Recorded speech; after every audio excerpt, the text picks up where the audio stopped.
Hello students, તો GWSSBનું તમારું paper હમણાં થયું છે અને ઘણા બધા વિદ્યાર્થીઓના મને ફોન આવ્યા કે સર તમે જે ભણાવ્યું હતું એમાંથી જ અમને ઘણી બધી વસ્તુ પૂછાઈ છે, તો એની માટે ખૂબ ખૂબ આભાર કે તમે કોલ કરીને મને કીધું કે મારું ભણાવેલું છે જે તમને હેલ્પ કરી રહ્યું છે. ઓકે, તો આજનો જે વિડીયો છે એમાં આપણે લગભગ હિસ્ટ્રીના ઘણા બધા ક્વેશ્ચન્સ દીધા છે જે GPSCની પહેલાંની એક્ઝામ્સમાં પૂછાયેલા છે.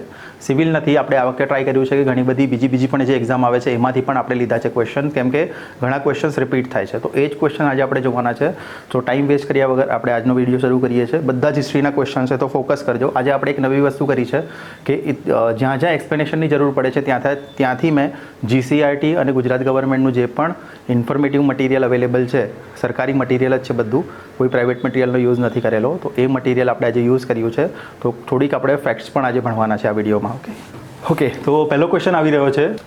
આ ક્વેશ્ચન છે આપણો હડપ્પીય સૌથી મોટું સ્થળ. ઓકે, હડપ્પાનું સૌથી તાજેતરનું અને સૌથી મોટું સ્થળ તો અહીંયા આપી દીધું છે રાખીગઢી. ઓકે, રાખીગઢી છે સૌથી મોટું અને સૌથી તાજેતરનું સ્થળ છે. રાખીગઢી ક્યાં આવેલું છે એ પણ આપણે જોઈશું આગળની સ્લાઇડમાં. તો અહીંયા કેટલાક ફેક્ટ્સ આપેલા છે. આટલા ઇન્ફોર્મેશનમાંથી તમારા ગામની ઇન્ફોર્મેશન શું છે એ હું તમને બતાવીશ આજે. ઠીક છે, તો અહીંયા છે હડપ્પીય સભ્યતાની ભૌગોલિક વિસ્તારને સમજવો ખૂબ જરૂરી છે, કારણ કે આ સભ્યતા વિસ્તારની દ્રષ્ટિએ વિશ્વની સૌથી મોટી સભ્યતા છે. ઓકે, હવે આ કયા રાજ્યમાં આવેલી છે? તો રાજસ્થાન છે, પંજાબ છે, હરિયાણા છે, ગુજરાત છે, મહારાષ્ટ્ર છે, પશ્ચિમ ઉત્તર પ્રદેશ, પાકિસ્તાન અને અફઘાનિસ્તાન.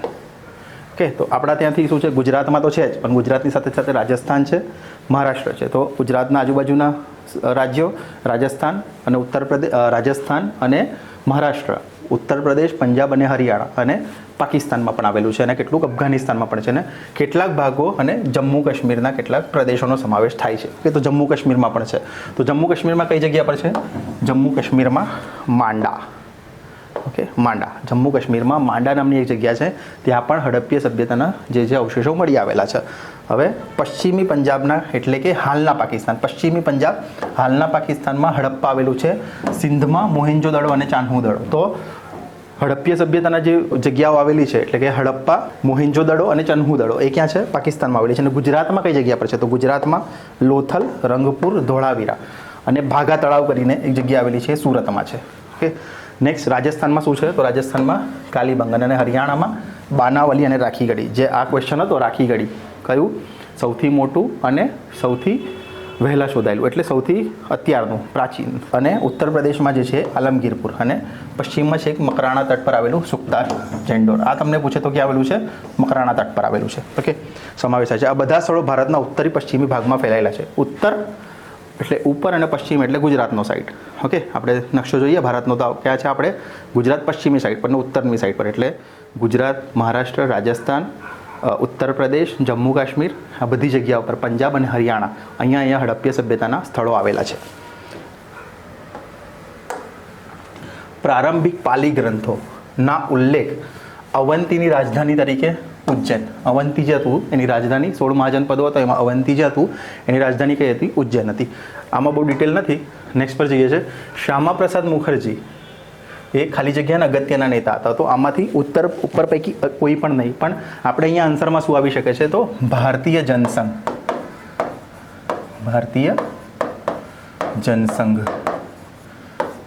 જનસંઘના અગત્યના નેતા હતા. કોણ? શ્યામાપ્રસાદ મુખર્જી. બીજું, શ્યામાપ્રસાદ મુખર્જી જ્યારે જવાહરલાલ નહેરુ વડાપ્રધાન હતા ત્યારે ઉદ્યોગો સાઈડના જે મંત્રી હતા તે હતા. ઓકે, નેક્સ્ટ ક્વેશ્ચન પર જઈએ છે. નીચેના પૈકી કયા રાજ્યમાં મુઘલ સૈન્યએ ભૂચરમોરીનું યુદ્ધ આવે તો એ શું આવે? જામનગરની સાઈડનું નવાનગર. ઓકે, ભૂચરમોરીનું યુદ્ધ નવાનગરમાં થયેલું હતું. નેક્સ્ટ ક્વેશ્ચન પર જઈએ છે.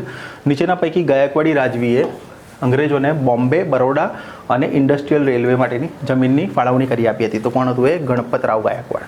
ઓકે, નેક્સ્ટ ક્વેશ્ચન પર જઈએ છે. 1920માં લીગ ઓફ નેશન્સમાં નીચેના પૈકી નવાનગર, એટલે હમણાં જ આપણે જોયું આગળ ભૂચરમોરીનું યુદ્ધ, નવાનગર, જામનગર. ઓકે, ત્યાં પ્રતિનિધિ તરીકે નિયુક્તિ કરવામાં આવેલી હતી. કોણ હતા એ? રણજીતસિંહ, જેમના નામ પરથી ક્રિકેટ પણ થાય છે, રણજી ટ્રોફી. તો રણજીતસિંહ હતા. નીચેના પૈકી 1905માં લંડન ખાતે ઇન્ડિયન હોમ રૂલ સોસાયટીની સ્થાપના કરી હતી? કોણ? શ્યામાપ્રસાદ મુખર્જી. શ્યામજી કૃષ્ણ વર્મા. શ્યામજી કૃષ્ણ વર્માએ શું કર્યું હતું? 1905માં લંડન ખાતે home rule Indian home rule સોસાયટીની સ્થાપના કરી હતી. તો આના વિશે થોડું એક્સપ્લેનેશન જોઈશું આપણે. નેક્સ્ટ આગળની સ્લાઇડમાં આવશે, હું તમને બતાવીશ. સાચું જ્ઞાન, સાચું તત્વજ્ઞાન અને સાચું આચરણ જૈનોના કયા છે? ત્રિરત્નો. તો ત્રિરત્ન વિશે તમને ક્વેશ્ચન પૂછાય. ત્રિરત્ન એટલે યાદ રાખવાનું, જૈન ધર્મમાં ત્રિરત્ન આવશે. એક જૈન ધર્મ અને બૌદ્ધ ધર્મમાં કેટલાક સામ્યતા ધરાવે છે, ત્યાં તમે થોડુંક પ્રોબ્લેમ થઈ શકે છે ક્વેશ્ચન પૂછાય. તો ત્રિરત્ન જ્યારે પણ આવે તો આંખ બંધ કરીને જૈન ધર્મ લખી દેવો. જૈન ધર્મની મુખ્ય સિદ્ધાંતો કઈ છે? જૈન ધર્મમાં આત્માને મોક્ષ પ્રાપ્તિ કઈ રીતે પ્રાપ્ત થાય છે તે વિચાર કેન્દ્ર સ્થાને છે. આવો ક્વેશ્ચન તમને પૂછાઈ શકે છે કે જૈન ધર્મમાં ખાલી જગ્યાને કેન્દ્ર સ્થાને રાખેલો છે. કયા વિચારને કેન્દ્ર સ્થાને? તો આત્માને મોક્ષ પ્રાપ્તિ. ઓકે, જૈન દર્શનમાં આત્મજ્ઞાન પ્રાપ્ત કરવા માટે શ્રદ્ધા, જ્ઞાન અને આચરણ કે જે સમ્યક દર્શન, સમ્યક જ્ઞાન અને સમ્યક ચારિત્ર જેવા 3 રત્નોને પ્રચિત થાય છે. તેના આચરણથી પૂર્વના બધા કર્મોમાંથી મુક્તિ મળે છે અને પાપનું ફળ પુનર્જન્મ વખતે મળે છે. જૈન ધર્મે મોક્ષ મેળવવાના માર્ગ તરીકે આ 3 રત્નોને સમ્યક જ્ઞાન, સમ્યક દર્શન અને સમ્યક ચારિત્રનો જેને ત્રિરત્ન સિદ્ધાંત તરીકે ઓળખવામાં આવે છે. નીચેના પૈકી કયા રાજવંશોએ જૂનાગઢના શિલાલેખમાં દર્શાવવામાં આવ્યા છે? તો અહીંયા શું લખ્યું છે? 3 એટલે શું છે? એક મૌર્ય રાજા છે, શકના પણ છે અને ગુપ્તના પણ છે. એ 3 જૂનાગઢનો જે શિલાલેખ છે એના પર એમની ઇન્ફોર્મેશન આપવામાં આવેલી છે. તો આના વિશે થોડું એક્સપ્લેનેશન જોઈશું. જૂનાગઢ સૌથી પહેલાં તો જૂનાગઢમાં કોનું છે? જૂનાગઢમાં અશોકનો શિલાલેખ છે. ઓકે, તો અહીંયાથી આપણી ઇન્ફોર્મેશન જરૂર છે.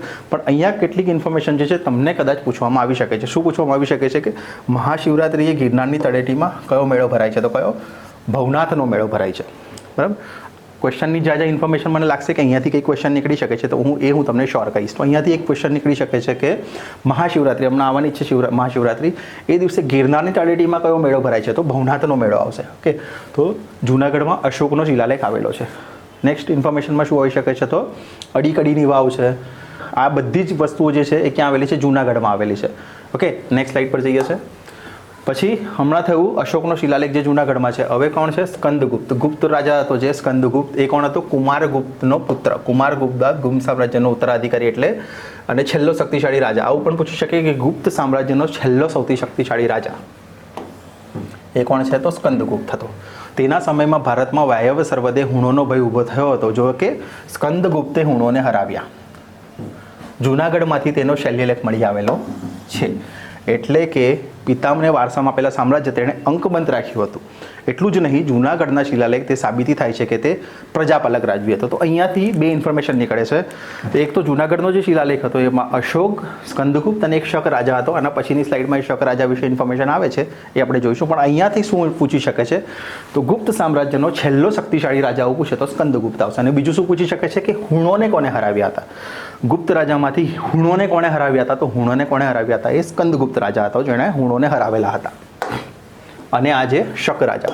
ઓકે, તો શક રાજા કોણ હતા? એ શક. અહીંયાથી ઇન્ફોર્મેશન શું નીકળે છે? શક શબ્દ સિથિયન લોકો માટે વપરાય છે. પૂછી શકે છે ક્વેશ્ચન કે સિથિયન નીચેના પૈકી કયો શબ્દ શક લોકો માટે વપરાય છે? નીચે ચાર ઓપ્શન્સ આપેલા, એમાંથી એક આ હોઈ શકે છે સિથિયન. તો તમારે યાદ રાખવાનું છે જે મધ્ય એશિયામાં રહેતા હતા. બીજો ઇન્ફોર્મેશન અહીંયાથી નીકળી શું? શક લોકો જે છે ક્યાં રહેતા હતા? તો ક્યાં રહેતા હતા? એ મધ્ય એશિયામાં રહેતા હતા. ઓકે, સિથિયા કે ઈશિસ્તાનથી તેઓ ઈસવીસન પૂર્વેની પ્રથમ સદીમાં ઉત્તર પશ્ચિમ ભારતના તક્ષશિલાની આસપાસના પ્રદેશોમાં વસવા લાગ્યા. ધીમે ધીમે તેઓ પંજાબ છોડી પછી ક્રમશઃ માળવા, મથુરા અને ગુજરાતમાં, એટલે શક લોકો જે હતા એ ગુજરાત સુધી પણ ફેલાયેલા હતા. શક શાસકોમાં રુદ્રદામન સૌથી નોંધપાત્ર શાસક હતો. અને આ જ રુદ્રદામનનો શિલાલેખ જે છે એ જૂનાગઢના શિલાલેખમાં આવેલો છે. ઓકે, સમગ્ર પશ્ચિમી ભારતમાં તેનું સામ્રાજ્ય ફેલાયેલું હતું. અશોકના ગિરનારના શિલાલેખની નીચે જ તેનો શિલાલેખ મળી આવ્યો છે જે સંસ્કૃત ભાષામાં લખાયેલો છે. ગુજરાતમાં શકોએ લગભગ 400 વર્ષ સુધી શાસન કર્યું. આજે હું બોલ્ડ કરી રહ્યો છું, આ ઇન્ફોર્મેશન તમારી માટે બહુ ઇમ્પોર્ટન્ટ છે. ઓકે, ક્વેશ્ચન શું હતો આપણો? ક્વેશ્ચન આપણે જોઈ લઈએ. તો ક્વેશ્ચન શું હતો આપણો? નીચેના પૈકી કયા રાજવંશોએ જૂનાગઢના શિલાલેખમાં દર્શાવવામાં આવ્યા છે? તો કોણ હતું? મૌર્ય હતા, શક હતા અને ગુપ્ત હતા. ઓકે, મૌર્ય રાજા કોણ હતો? અશોક રાજા હતો. એનામાં શું યાદ રાખવાનું છે? આ સ્લાઇડમાંથી શું યાદ રાખવાનું છે? ભવનાથનો મેળો ક્યાં ભરાય છે? તો જૂનાગઢમાં ભરાય છે. સ્કંદગુપ્ત કોણ હતો? ગુપ્ત સામ્રાજ્યનો રાજા હતો જે કુમારગુપ્તનો પુત્ર હતો અને એને હુણોને હરાવેલા હતા. કે અને જે છેલ્લો સૌથી શક્તિશાળી ગુપ્ત સામ્રાજ્યનો રાજા હતો. અને છેલ્લું શક રાજા. શક જે કોણ હતા? એ રુદ્રદામન. શક રાજવી રુદ્રદામન જે છે એ નોંધપાત્ર શાસક હતો શક સામ્રાજ્યનો, કે જે શક લોકો એટલે કોણ? સિથિયન લોકો. અને ક્યાં હતા? જે મધ્ય એશિયામાં રહેતા હતા. અને અશોકના ગિરનારના શિલાલેખની નીચે જ તેનો શિલાલેખ કોનો? શક રાજા રુદ્રદામન હતો, તેનો જે સંસ્કૃત ભાષામાં આવેલો છે. અને શકોએ 400 વર્ષ સુધી ગુજરાતમાં એ લોકોએ રાજ્ય કર્યું હતું. નેક્સ્ટ સ્લાઇડ પર જઈએ છીએ. નીચેના પૈકી કયું વિધાનો સાચા છે? ઓકે, હવે અહીંયા શું છે? 2 આપેલું છે. પ્રારંભિક વૈદિક સમાજમાં મુખ્ય વ્યવસાય કૃષિ હતો, જે ખોટું છે. નેક્સ્ટ સ્લાઇડ પર જોઈશું. GCRTમાંથી જ તમારા પેપર્સ નીકળે છે, તો GCRTમાંથી જ મોસ્ટલી ઇન્ફોર્મેશન મેં લીધેલી છે. અને પ્રારંભિક વૈદિક સમાજમાં લોખંડ પ્રખ્યાત ન હતું, જે સાચી વસ્તુ છે. અહીંયા શું આપ્યું છે? વિધાનો સાચું અને સાચા છે. તો આ ખોટું છે. શું? કે કૃષિ. પ્રારંભિક વૈદિક સમાજમાં મુખ્ય વ્યવસાય કૃષિ હતો. તો આપણે જોઈએ નેક્સ્ટ સ્લાઇડ પર. વૈદિકકાલીન અર્થવ્યવસ્થા. ઋગ્વૈદકાલીન આર્ય પશુપાલક હતા. પૂછાઈ શકે છે તમને, ઋગ્વેદકાલીન આર્યનો મુખ્ય વ્યવસાય કયો હતો? તો આગળના સ્લાઇડમાં જોયું, એ લોકો ખેતી આપેલું, પણ એ ખેતી સાચું નથી. શું હતું? પશુપાલક હતા. ઓકે. દૂધ, માંસ અને ચામડું મેળવવા તેઓ ગાય, ભેંસ, ઘેટા, બકરા અને ઘોડા પાળતા. ગાય, ઘોડા તેમના માટે સૌથી મહત્વપૂર્ણ પશુ હતા. તો પૂછી શકે, વેદકાલીન અર્થવ્યવસ્થામાં ઋગ્વેદકાલીન લોકો જે હતા એમની માટે મહત્વના પશુઓ કયા હતા? તો કયા હતા? ગાય અને ઘોડા તેમની માટે સૌથી મહત્વપૂર્ણ પશુઓ હતા. ગૌ શબ્દમાંથી અનેક શબ્દોનો ઉદ્ભવ થયો છે. ધનવાન વ્યક્તિ માટે શું કહેતા હતા? ગોમત કહેવામાં આવતા હતા. ધનવાન વ્યક્તિને ગોમત તરીકે ઓળખવામાં આવતા હતા. પુત્રીને દુહિતા તરીકે ઓળખવામાં આવતા હતા. તેનો અર્થ થાય છે કે ગાયનું દૂધ દોવે તે. જે ગાયનું દૂધ દોવે તેને શું કહેવાય? દુહિતા. દુહિતા એટલે પુત્રી અને ગોમત એટલે ધનવાન વ્યક્તિ. યુદ્ધ માટે ગવેષણ શબ્દનો પ્રયોગ થતો હતો, જેનો અર્થ થાય છે ગાયોની શોધ કરવી. મોટા ભાગના યુદ્ધો પશુઓ માટે જ લડવામાં આવતા હતા. ગાયને તમામ ઈચ્છાઓ પૂરી કરવાવાળી કામદા કહેવામાં આવતી હતી. તમામ ઈચ્છાઓ પૂરી કરવાવાળી કોણ? કામદા. તો આમાંથી કેટલીક ઇન્ફોર્મેશન આવે છે, જોઈ લેજો. ઋગ્વેદકાલીન આર્યનો વ્યવસાય પશુપાલન. ગાય અને ઘોડા તેમના સૌથી મહત્વપૂર્ણ પશુઓ હતા. ગો શબ્દ પરથી ધનવાન વ્યક્તિઓ માટે ગોમત, પુત્રી માટે દુહિતા. દુહિતાનો અર્થ થાય છે ગાયનું દૂધ દોવે તે. યુદ્ધ માટે ગવેષણા અને ગાયોની શોધ કરવી. ગવેષણા એટલે યુદ્ધ માટે. અને મોટાભાગના યુદ્ધો પશુઓ માટે જ લડવામાં આવતા હતા અને ગાયને તમામ ઈચ્છાઓ પૂરી કરવાવાળી કામદા કહેવામાં આવતી હતી. તો આ સ્લાઇડ પરથી આમાંથી ઘણા બધા ક્વેશ્ચન્સ આ જ સ્લાઇડ પરથી GPSCમાં પૂછાયેલા છે. એટલા માટે હું તમને અહીંયા જે લાઇનિંગ કરીને આપી રહ્યો છું એ તમારી માટે બહુ ઇમ્પોર્ટન્ટ છે. નોટ્સ બનાવી હોય તો બનાવી લેજો. નીચેના પૈકી કયું મહાયાન બૌદ્ધ ધર્મ અને હીનયાન બૌદ્ધ ધર્મ વચ્ચેનો મૂળભૂત તફાવત છે? તો શું હતું? દેવ અને દેવીઓની ઉપાસના. જે મહાયાન બૌદ્ધ સંપ્રદાય અને હીનયાન બૌદ્ધ સંપ્રદાય વચ્ચેનો મૂળભૂત તફાવત હતો. અશોકના સમયમાં પાટલીપુત્રમાં, અહીંયા આ સ્લાઇડમાં ઇન્ફોર્મેશન શું છે? અશોકના સમયમાં પાટલીપુત્રમાં 3જી ધર્મ પરિષદ મળી હતી. આ ત્રણેય પરિષદમાં અન્ય કાર્યો થયા, પરંતુ મતભેદ દૂર થયા નહીં. ચોથી પરિષદ સમ્રાટ કનિષ્કના સમયમાં કાશ્મીરના મળી. તેના અધ્યક્ષ કોણ હતા? વસુમિત્ર. અને ઉપપ્રમુખ મહાકવિ અશ્વઘોષ હતા. આ સંગીત પરિષદ પણ બૌદ્ધ અનુયાયીઓ વચ્ચેના મતભેદ દૂર કરી શકી નહીં. પરિણામે બૌદ્ધ ધર્મમાં હીનયાન અને મહાયાન એ 2 પંથમાં વહેંચાઈ ગયો. હીનયાન એટલે લઘુમત અથવા હીન એટલે નાનું અને યાન એટલે વાહન, અને મહાયાન એટલે મોટું યાન ગણાવે છે. હીનયાન પંથના અનુયાયીઓ બૌદ્ધ ત્રિપિટક સિવાયના ધર્મગ્રંથને મહત્વ આપતા નથી. ઓકે, એટલે શું કહેવા માંગે છે? હીનયાન પંથના જે અનુયાયીઓ છે એ ત્રિપિટકને જ મહત્વ આપે છે. કોણ? હીનયાનના. જ્યારે મહાયાન સંપ્રદાય જે હતો એ બુદ્ધ અને તે પછીના સાહિત્યને પણ મહત્વ આપે છે. હીનયાન પંથીઓ માને છે કે નિર્વાણની પ્રાપ્તિ માટે કોઈ અલૌકિક શક્તિશાળીની જરૂર નથી. તેમના મતે બુદ્ધના દ્રષ્ટાંતો અને ઉપદેશો પૂર્ણાંત આદર્શો રજૂ કરે છે. તેથી તેમને માટે પૂજ્યભાવ રાખવો જરૂરી છે. મહાયાન પંથીઓ પ્રગતિવાદી અને વિશાળ દ્રષ્ટિ ધરાવે છે. તેઓ બૌદ્ધ ધર્મના પ્રચાર માટે બુદ્ધના મંદિરો, મૂર્તિઓની પૂજા, પ્રસાદ, આરતી વગેરે કરે છે. કે અહીંયાથી ઇન્ફોર્મેશન શું છે? મેઇન ઇન્ફોર્મેશન તો આ અશોકના સમયમાં ત્રીજી બૌદ્ધ પરિષદ અશોકના સમયમાં પાટલીપુત્રમાં ભરાઈ હતી અને ચોથી ધર્મ પરિષદ કનિષ્કના સમ્રાટ કનિષ્કના સમયમાં કાશ્મીરમાં મળી હતી. આ ઇન્ફોર્મેશન ઘણી બધી એક્ઝામમાં પૂછે છે, યાદ રાખજો. આ તમને પણ પૂછાઈ શકે છે કોઈ દિવસ. તો પહેલી ધર્મ પરિષદ, બીજી ધર્મ પરિષદ, ત્રીજી અને ચોથી, આ તમને ઇમ્પોર્ટન્ટ યાદ રાખવાની છે. અહીંયા છે આટલું. આના સિવાયની બીજી ઇન્ફોર્મેશન છે તો એ હોઈ શકે છે કે હીનયાન અને મહાયાન બે ભાગો કયા સંપ્રદાયમાં કે કયા ધર્મમાં હતા? તો એ બૌદ્ધ ધર્મમાં આવશે. પ્રથમ ગુજરાતી અખબાર બોમ્બે સમાચાર.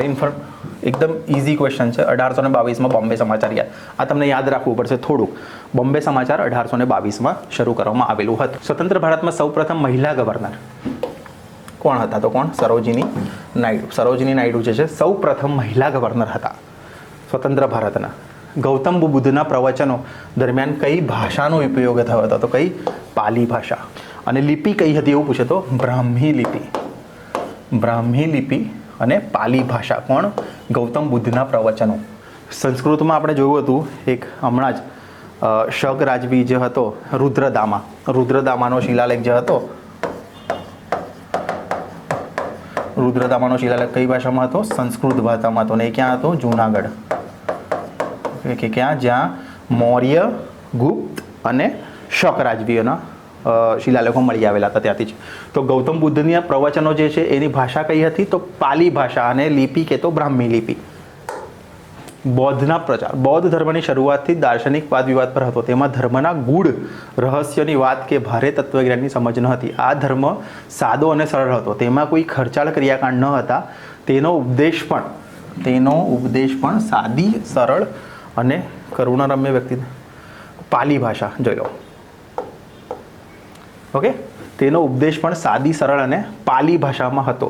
અહીં વર્ણ વ્યવસ્થા કે જાતિ કે લિંગ ભેદભાવના ઝઘડા ન હતા. તેમજ બુદ્ધના સત્ય, નમ્રતા, સધુતા, સમ્યતા અને કરુણાસમ્ય વ્યક્તિત્વને કારણે લોકો બૌદ્ધ ધર્મ પર આકર્ષાયા હતા. સાથે જ બૌદ્ધ ધર્મ સુસંગઠિત પ્રચાર વ્યવસ્થા કારણે બુદ્ધના જીવનકાળ દરમિયાન જ બૌદ્ધ ધર્મ ઝડપીથી ફેલાવા લાગ્યો. મગધ, કૌશાંબીના રાજાઓ, અનેક ગણરાજ્યો અને તેના પ્રજાએ બૌદ્ધ ધર્મને અપનાવ્યો. પ્રસિદ્ધ મૌર્ય સમ્રાટ અશોકે ઈસવીસન પૂર્વેની 3જી સદીમાં બૌદ્ધ ધર્મ અપનાવ્યો. એટલે અશોકે પણ બૌદ્ધ ધર્મ અપનાવેલો હતો. ઓકે, આ ઘટના ઇતિહાસમાં યુગ પ્રવર્તક ઘટના ગણાય છે.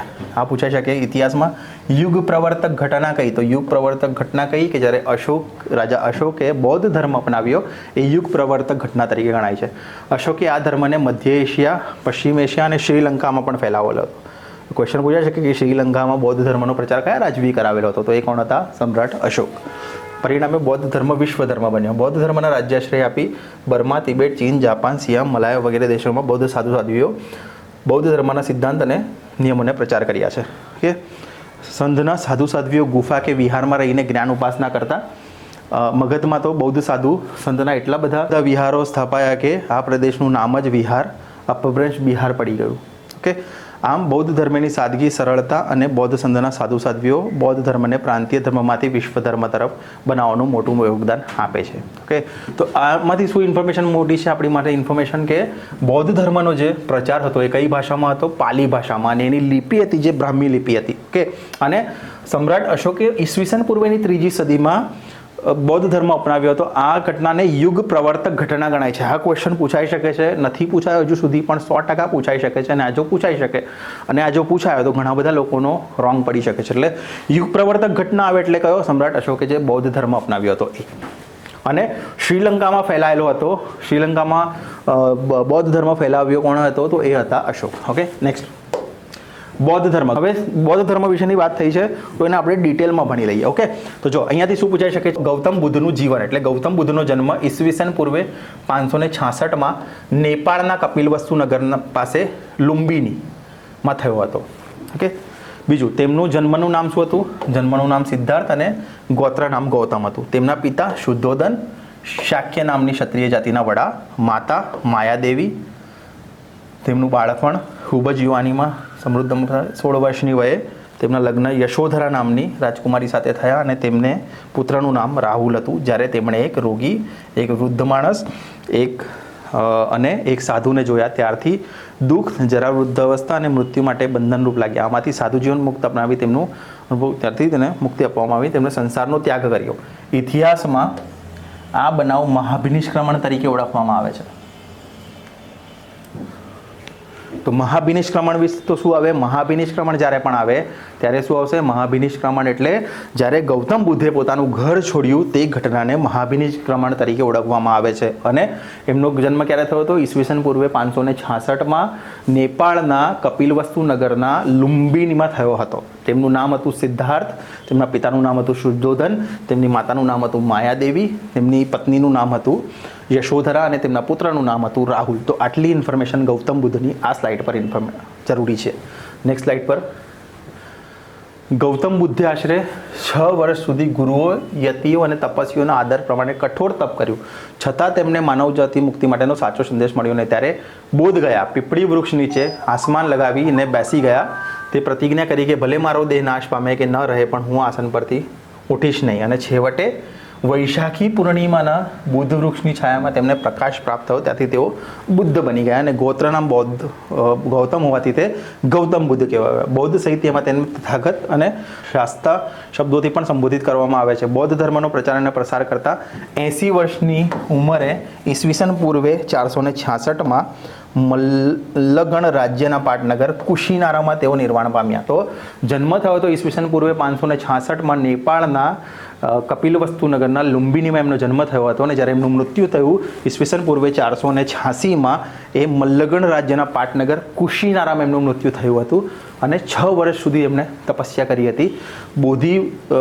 વૈશાખી પૂર્ણિમાના દિવસે બોધિ વૃક્ષની નીચે તેમને સાચું જ્ઞાન પ્રાપ્ત થયું હતું. ઓકે, અહીંયાથી આટલી ઇન્ફોર્મેશન તમને જરૂરી છે. બૌદ્ધ ધર્મના સિદ્ધાંતો. બૌદ્ધ સૌ પ્રથમ તેમનો ઉપદેશ 5 સાધુઓને આપ્યો, જે બૌદ્ધ ચક્રમાં ધર્મચક્ર પ્રવર્તન. ઇન્ફોર્મેશન આ પૂછાય છે, ધર્મચક્ર પ્રવર્તન એટલે શું છે? કે જે ગૌતમ બુદ્ધે સૌ પ્રથમ પોતાનો ઉપદેશ 5 સાધુઓને આપ્યો, જે ઘટનાને શું કહેવાય છે? ધર્મચક્ર પ્રવર્તન.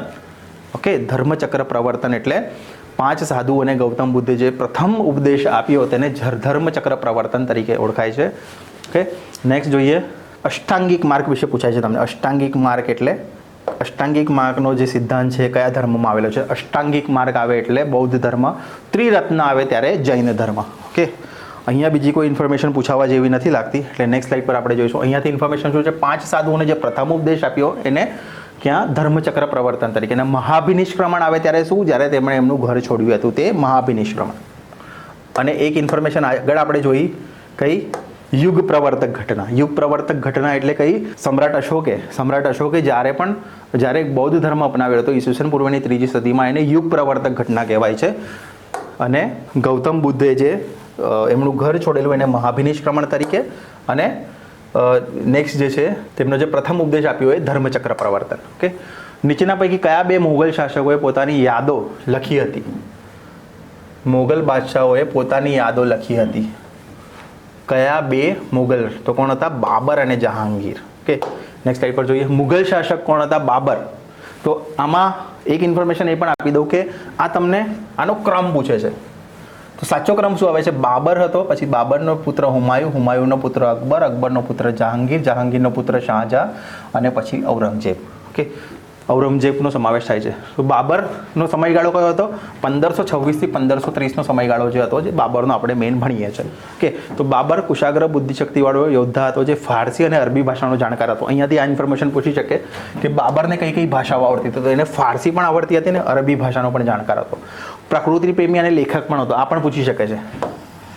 કયો મુઘલ રાજા પ્રકૃતિ પ્રેમી અને લેખક હતો? એ પણ પૂછી શકે છે. તો બાબરમાં શું શું ગુણ હતા? તો બાબર જે હતો, જે ફારસી અને અરબી ભાષા જાણતો હતો, સાથે સાથે પ્રકૃતિ પ્રેમી અને લેખક પણ હતો. ઓકે, તેની આત્મકથા તુઝુકે બાબરી બાબરનામા લખી હતી, જે વિશ્વ સાહિત્યની પ્રસિદ્ધ કૃતિઓ છે. તો તુઝુકે બાબરી જે બાબરે પોતે લખેલી હતી. ઓકે, નીચેમાં પણ એક છે. આ બધી જ ઇન્ફોર્મેશન GCERTમાંથી લીધેલી છે. મુગલ શાસન દરમિયાન વાસ્તુકલા અને અન્ય કલાઓની સાહિત્યની પણ સમાવેશ થાય છે. પ્રથમ મુઘલ બાબરે તુર્કી ભાષામાં તુઝુકે બાબરી નામની આત્મકથા લખી હતી, જેનું ફારસીમાં બાબરનામા નામથી ભાષાંતર કરવામાં આવ્યું. ઓકે, તો તુઝુકે બાબરી કે બાબરનામા એક જ છે. તુઝુકે બાબરી બાબરે લખી હતી તુર્કી ભાષામાં, જેનું ફારસી ભાષામાં અનુવાદ કરવામાં આવ્યું. અને હુમાયુની બહેન ગુલબદન બેગમે હુમાયુનામા લખ્યું હતું. ઓકે, જહાંગીરે તુઝુકે બાબરી નામની પોતાની આત્મકથા લખી હતી. તો આ જે ક્વેશ્ચન હતો, કયા બે મુગલ શાસકો, તો બાબર અને જહાંગીર, બરાબર છે. તુઝુકે જહાંગીરી પોતાની આત્મકથા લખી હતી. ઔરંગઝેબ પણ સિદ્ધહસ્ત લેખક હતો. છેલ્લો મુગલ સમ્રાટ બહાદુર શાહ, છેલ્લો મુગલ સમ્રાટ પૂછે તો કોણ? બહાદુર શાહ. ઝફર પણ એક ઉર્દુ કવિ હતો. ઓકે, તો અહીંયા કોણ કોણ થઈ ગયું? લેખક કોણ હતો? બાબર હતો. મુગલ સમ્રાટ છેલ્લો જે હતો એ ઝફર એ ઉર્દુ કવિ હતો. ઓકે, અને જહાંગીરે તુઝુકે બાબરી લખેલી હતી. અને બાબરે શું લખ્યું હતું? તો બાબરે લખ્યું હતું તુઝુકે બાબરી. ઓકે, તુઝુકે બાબરી બાબરનામા. અને તુઝુકે જહાંગીરી, જહાંગીરે પોતાની આત્મકથા લખી હતી. અને હુમાયુની બહેન ગુલબદન બેગમે શું લખ્યું હતું? હુમાયુનામા લખ્યું હતું. ઓકે, સૌથી પહેલાં બાબર, હુમાયુ, અકબર, પછી આવશે જહાંગીર, પછી શાહજહાં અને પછી છેલ્લે ઔરંગઝેબ. અને છેલ્લો મુગલ સમ્રાટ તમને પૂછે તો કોણ? ઝફર, એટલે બહાદુર શાહ. હવે થોડીક ઇન્ફોર્મેશન અહીંયા આપણે બાબર વિશેની જોઈ લઈએ. એ કદાચ તમને પૂછાઈ શકે છે. અહીંયાથી ક્વેશ્ચન નીકળે છે કે સાંજની પ્રાર્થનાનો સમય થતાં તે ગ્રંથાલયના પગથિયા પરથી પડી જતા મૃત્યુ પામ્યો હતો 24 જાન્યુઆરી 1556. ઓકે, 24 જાન્યુઆરી પોતાનો આ વિજય. તો અહીંયા શું હતો? અહીંયા જે છે પોતાનો આ વિજય જે છે એટલે કે કયો વિજય? તો યુદ્ધ થયું હતું 1526માં. કોની કોની વચ્ચે? બાબર અને ઇબ્રાહિમ લોધી વચ્ચે. એ કયું યુદ્ધ હતું એ તમારે થોડું આઈડેન્ટિફાઈ કરવાનું છે. કયું યુદ્ધ હતું? મેં તમને સાલ કહી દીધી હતી અને બે રાજાઓ પણ કહી દીધા, પણ એ કયું યુદ્ધ હતું? પ્રથમ યુદ્ધ, દ્વિતીય યુદ્ધ અને તૃતીય યુદ્ધ એવું એને કહેવાય છે. તો એ તમે થોડું આઈડેન્ટિફાઈ કરી લેજો.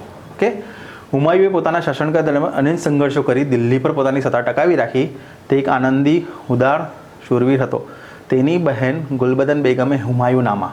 ઓકે, તો અહીંયા શું છે? હુમાયુનામા. હુમાયુ કોણ મર્યું હતું? સાંજની પ્રાર્થનાનો સમય કયો છે? હુમાયુનો. સાંજની પ્રાર્થનાનો સમય જે છે એ હુમાયુ એના ગ્રંથાલયના પગથિયા પરથી પડી જવાથી કયા રાજાનું મૃત્યુ થયું તેવું પૂછાય તો હુમાયુ આવશે. અને હુમાયુની બેગમે કોણ હતી? ગુલબદન બેગમે હુમાયુનામાની રચના કરી હતી. અને દિલ્હીમાં હા પૂછાઈ શકે કે દિલ્હીમાં સૂર શાસનની જગ્યાએ ફરી દિલ્હીમાં મુગલ શાસનની સ્થાપના કરી હતી. તો કોણ હતું? એ હુમાયુ હતું. 1947માં લોર્ડ માઉન્ટબેટન દ્વારા ભારત પાકિસ્તાનની સીમાઓ નક્કી કરવા માટે પંચના અધ્યક્ષ કોણ હતા? તો આપણને ખબર છે રેડક્લિફ રેખા જે કહેવાય ભારત અને મેકમોહન જ્યારે આવે ત્યારે કોણ આવે? ભારત અને ચીન વચ્ચે મેકમોહન, અને ભારત અને પાકિસ્તાન વચ્ચે આવશે રેડક્લિફ. તો સિરિલ રેડક્લિફ જે હતા એ 1947માં લોર્ડ માઉન્ટબેટન દ્વારા ભારત અને પાકિસ્તાનની સીમાઓ નક્કી કરવામાં આવી તેના અધ્યક્ષ હતા સિરિલ રેડક્લિફ. 1927માં મહાડ સત્યાગ્રહના મુખ્ય પ્રણેતા કોણ હતા? તો કોણ હતા? ડૉક્ટર બાબા સાહેબરાવ આંબેડકર. 1927માં સમાજ સમતા સંઘની શરૂઆત કરી. કોણે? ડૉક્ટર બાબા સાહેબ આંબેડકરે. આ પૂછાઈ શકે છે. સમાજ સમતા સંઘની સ્થાપના કોણે કરી હતી? તો બાબા સાહેબ આંબેડકરે. ડૉક્ટર આંબેડકરે હિન્દુ ધર્મમાં શાસ્ત્રનો ઊંડો અભ્યાસ કર્યો અને તેની મૂળ ગ્રંથોમાં અસ્પૃશ્યતાનો કોઈ પણ જગ્યાએ ઉલ્લેખ નહીં હોવાની તેથી પ્રતીતિ થઈ. અને આ જે છે ઇમ્પોર્ટન્ટ સફળ સત્યાગ્રહ 1927નો ક્યાં? એક જગ્યા આવેલી છે મહારાષ્ટ્રમાં.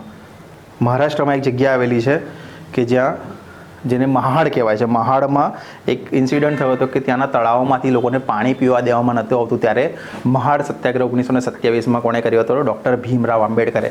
એક ઇન્ફોર્મેશન અહીંયાથી ઇમ્પોર્ટન્ટ છે કે 1927માં સમાજ સમતા સંઘ આવું પૂછે તો કોણ આવશે? બાબા સાહેબ આંબેડકર. અમૃતસર ખાતેનું સુવર્ણ મંદિર કોણે બંધાવ્યું? તો કોણ હતું એ? ગુરુ અર્જુન દેવ. ગુરુ અર્જુન દેવ દ્વારા અમૃતસર ખાતેનું જે સુવર્ણ મંદિર છે, ગોલ્ડન ટેમ્પલ આપણે જેને કહીએ છીએ, ગોલ્ડન ટેમ્પલ.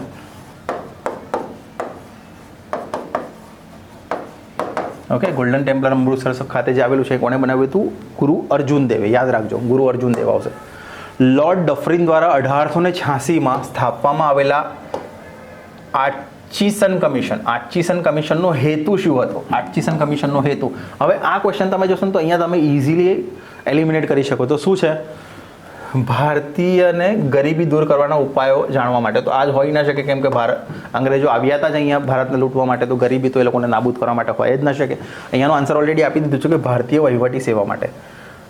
આર્ચીસન કમિશન જે છે ભારતીયની વહીવટી સેવા માટે. તો સુરક્ષા દળોની કાર્યક્ષમતામાં વધારો કરવા માટે. આ તો એ લોકોનો હેતુ હતો જ નહીં, કેમ કે એ લોકો તો રાજ કરવા માટે આવેલા હતા. તો સુરક્ષા દળોને સ્ટ્રોંગ કરી જ ના શકે. ઓકે, તો આ એલિમિનેટ થઈ શકે એવો ક્વેશ્ચન છે. નેક્સ્ટ ટાઈમ આવે તો એલિમિનેટ કરજો આવો ક્વેશ્ચન. આર્ચીસન કમિશન યાદ રાખજો. આર્ચીસન કમિશન આવે એટલે શું હતું? કે એ લોકોને વહીવટ કરવો હતો, એ લોકોને રાજ્ય કરવું હતું. એટલે વહીવટ રિલેટેડ આ આર્ચીસન કમિશન છે. યોગ્ય જોડી નથી. શું પૂછેલું છે? નીચેના મહાનુભાવો અને તેમના કાર્ય અંગેની વિગતોની જોડ પૈકી કઈ નથી? તો અહીંયા આપી દીધું છે કે અબ્બાસ તૈયબજી. શું આપ્યું છે? મહાત્મા ગાંધીની વિચારસરણીમાં ન જોડાનાર અને મુંબઈ રાજ્યના મુખ્ય ન્યાયાધીશ. ઓકે, તો હવે આપણે જોઈએ, સૌથી પહેલાં આ જોઈ લઈએ શ્યામજી કૃષ્ણ વર્મા.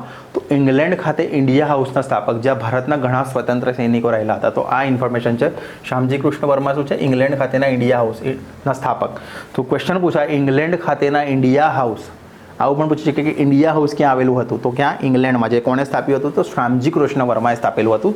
દાદાભાઈ નવરોજી, એમને શું કહેવામાં હતા? The grand old man of India, ગાંધીજીના અગત્યના સ્વતંત્ર સૈનિક. કોણ? દાદાભાઈ નવરોજી. દાદાભાઈ નવરોજી અને પછી ઉષા મહેતા. તો માત્ર 8 વર્ષની ઉંમરે સાયમન ગો બેક, સાયમન વિરુદ્ધમાં ભાગ લેનાર. કેટલી? 8 વર્ષની ઉંમરે. કોણ? ઉષા મહેતા. ઓકે, માત્ર 8 વર્ષની ઉંમરે સાયમન ગોબેકના વિરોધમાં ભાગ લીધો. અબ્બાસ તૈયબજી મહાત્મા ગાંધીને વિચારસરણીમાં જોડાણા અને મુંબઈના. તો આપણે જોઈએ આના ફેક્ટ. મીઠાનો જે સત્યાગ્રહ થયો હતો, ક્યાં થયો હતો? દાંડીની સાથે સાથે મીઠાના સત્યાગ્રહો દેશના વિભિન્ન ભાગોમાં શરૂ થયા હતા. ગુજરાતમાં ધરાસણા ખાતે ગાંધીજીએ સત્યાગ્રહ કરવાની જાહેરાત કરી હતી. તેમની ધરપકડ 5મી મે 1930ના રોજ થતા મીઠાના સત્યાગ્રહની નેતાગીરી અબ્બાસ તૈયબજીને મળી હતી. ઓકે, તો જ્યારે અબ્બાસ તૈયબજીને નેતાગીરી મળે એટલે ઓબ્વિયસ છે કે ગાંધીજીના ફોલોવર હતા. એટલા માટે ત્યાં આગળ શું હતું કે ગાંધીજીના ફોલોવર ન હતા, એટલે એ ખોટું છે. ઓકે, તેમની ધરપકડ થતા અંતે સરોજની નાયડુએ મીઠાના સત્યાગ્રહનું નેતૃત્વ લીધું હતું. તો ક્વેશ્ચન પૂછાઈ શકે કે ગાંધીજીના ક્વેશ્ચન લાઇનમાં પણ પૂછી શકે કે ગાંધીજીના ધરપકડ પછી ધરાસણા સત્યાગ્રહની આગેવાની કોણે લીધી હતી? તો કોણે લીધી હતી? અબ્બાસ તૈયબજીને. અને એમના પણ પકડાયા પછી કોણ હતું? તો એ હતા સરોજની નાયડુ. ઓકે, સરોજની નાયડુ એટલે કોણ? એ જ જે પ્રથમ ગવર્નર પણ હતા. ઓકે, ધરાસણા સિવાય સુરજ કરાડી અને વડાલા ખાતે પણ મીઠા આ પણ પૂછી શકે છે. ધરાસણા સિવાય સુરજ કરાડી અને વડાલા ખાતે પણ મીઠાનો સત્યાગ્રહ થયો હતો. ઉત્તર ભારત અને બિહારના ઘણા બધા ક્ષેત્રોમાં લોકોએ પોતાના ઘરે જ મીઠું બનાવી મીઠાના કાયદાનો વ્યાપક ભંગ કરેલો હતો. ઓકે, તો દાંડી સત્યાગ્રહ પણ પૂછાઈ શકે છે. આ ક્યારનો છે? 5 મે 1930. ઓકે, 5 મે 1930ના દિવસે, એટલે એક્ઝેક્ટલી જે મીઠાના સત્યાગ્રહનો 6 એપ્રિલના દિવસે ગાંધીજીએ નવસારીના દાંડી ખાતે જ્યારે મીઠાના ઉપાડીને કીધું હતું કે હું બ્રિટિશ સરકારના સામ્રાજ્યમાં લૂણો લગાડું છું. એક્ઝેક્ટલી એના 1 મહિનાના પછીની ડેટ છે. ત્યાં ક્યાં? ધરાસણા સુરત સાઈડ પર આવેલું છે. કે ત્યાંનું છે. અને અબ્બાસ તૈયબજીની ધરપકડ ગાંધીજી પછી અબ્બાસ તૈયબજી આવ્યા અને એમના પછી સરોજની નાયડુ એનું નેતૃત્વ સંભાળેલું હતું. ગુજરાતમાં બારબરક જીષ્ણુ અને અવંતિકાનાથ તરીકે ખબર છે ઓલરેડી કે સિદ્ધરાજ જયસિંહ છે, પણ ડિટેલ જોઈએ. સિદ્ધરાજ જયસિંહની રાજકીય કારકિર્દીમાં ચોથું યશસ્વી બિરુદ ઉમેરાયું બારબરક જીષ્ણુ.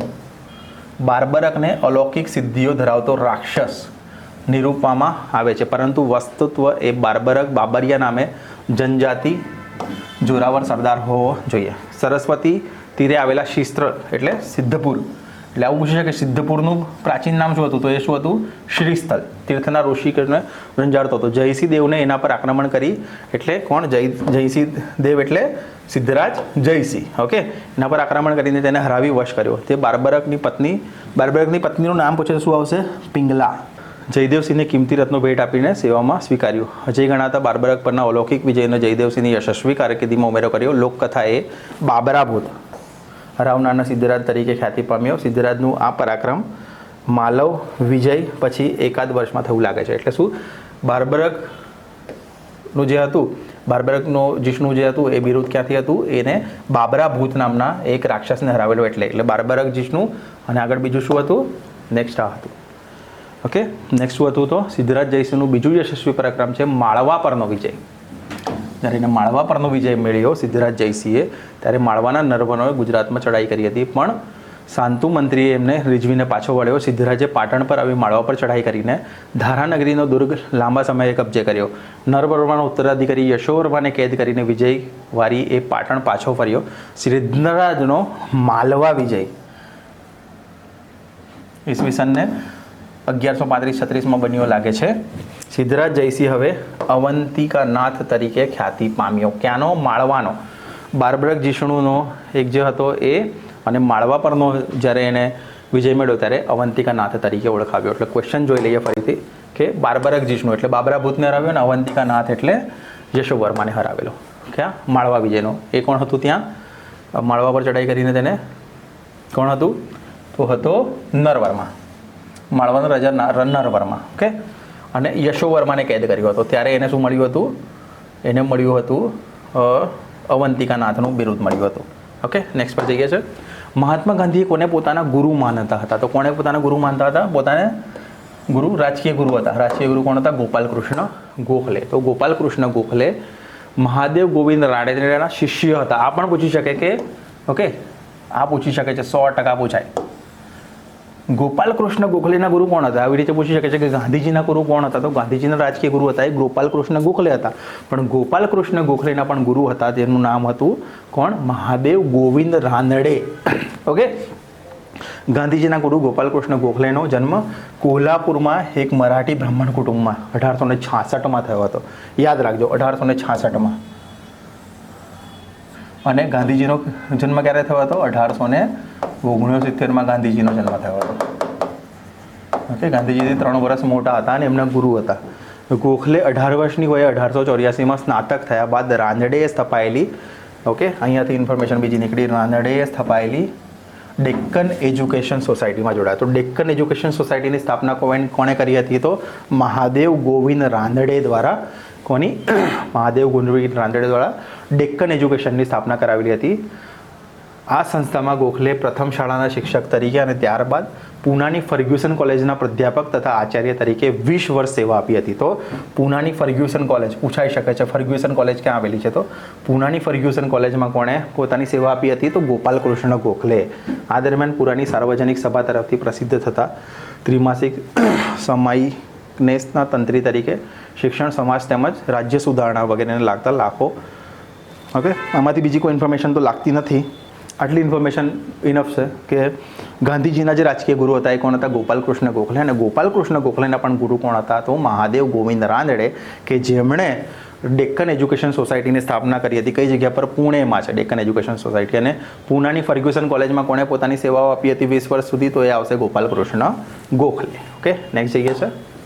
અમદાવાદમાં શ્રી વિનોદ કિનારીવાળા અને શ્રી ઉમાકાંત કડિયા કઈ લડતમાં શહીદ થયા હતા? એ તો કઈ હતી? હિન્દ છોડોની લડત હતી. એ ક્યારે હિન્દ છોડોની લડત થઈ હતી? 1942માં. સવિનય કાનૂન ભંગની લડત ક્યારે થઈ હતી? 1930માં. હોમ રૂલ ચળવળ ક્યારે થયું હતું? 1916માં. અને વ્યક્તિગત સત્યાગ્રહ ક્યારે થયો હતો? 1940માં. ઓકે. તો આ યાદ રાખજો, આની સાલ યાદ રાખજો. આ પૂછાય છે કે નીચેના ઉપર આપેલી 4 ઘટનાઓને એમના કાળ પ્રમાણે ગોઠવો. તો આવી જો તમને 4 પૂછે તો યાદ હોવું જોઈએ. સૌથી પહેલાં કઈ હતી, એના પછી કઈ હતી, એના પછી કઈ હતી, બધું જ તમને હોવું જોઈએ યાદ. ઓકે. આમાં એક ઇમ્પોર્ટન્ટ છે અસહકારની ચળવળ. અસહકારની ચળવળ ક્યારે થઈ હતી? 1920માં. ખેડા સત્યાગ્રહ પૂછાય. 1917-18માં થયો હતો લગભગ. 17 થી 18 આવે છે ખેડા સત્યાગ્રહ, એ આવે છે.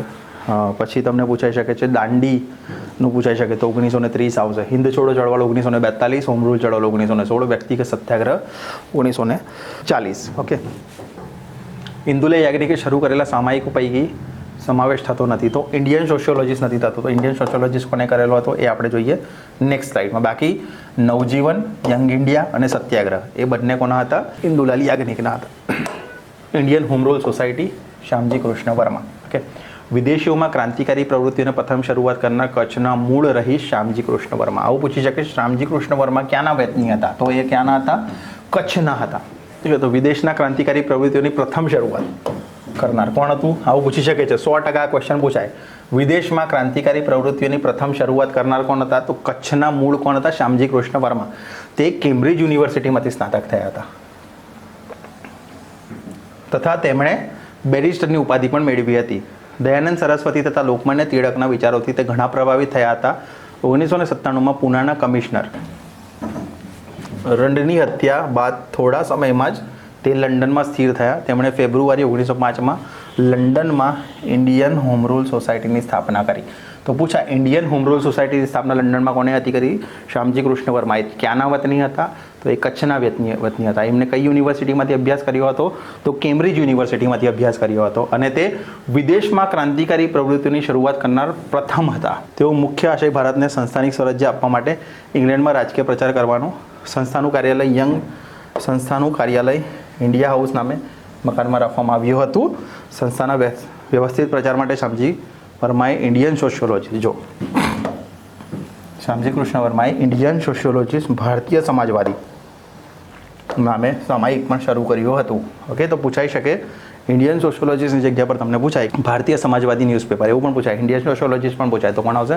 શામજી કૃષ્ણ વર્મા. ઇન્ડિયન સોશિયોલોજીસ્ટના અંકોમાં આવનાર ભારતમાંના પ્રથમ શાસનના અન્યાયોની કડક ટીકા કરવામાં આવી હતી. તો આમાંથી શું ઇમ્પોર્ટન્ટ છે? તો વિદેશમાં ક્રાંતિકારી પ્રવૃત્તિઓની પ્રથમ શરૂઆત કરનાર શામજી કૃષ્ણ વર્મા.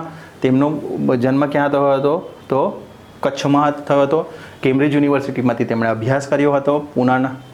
ઓકે, અને ઇન્ડિયન હોમ રૂલ સોસાયટીની સ્થાપના પણ લંડનમાં કોણે કરી હતી? શામજી કૃષ્ણ વર્માએ. અને સંસ્થાનું કાર્યાલય ઇન્ડિયા હાઉસ નામે ઓળખાતું હતું. ઇન્ડિયન સોશિયોલોજીસ્ટ એ સામાયિક તેમણે શરૂ કરેલું હતું. આ જે છે એ હમણાં જ આપણે જે આગળ જોયું નવજીવન, ઓકે, ઇન્દુલાલ યાજ્ઞિકે શરૂ કરેલ યંગ નવજીવન 1919માં ગાંધીજીએ સંભાળી દેતા.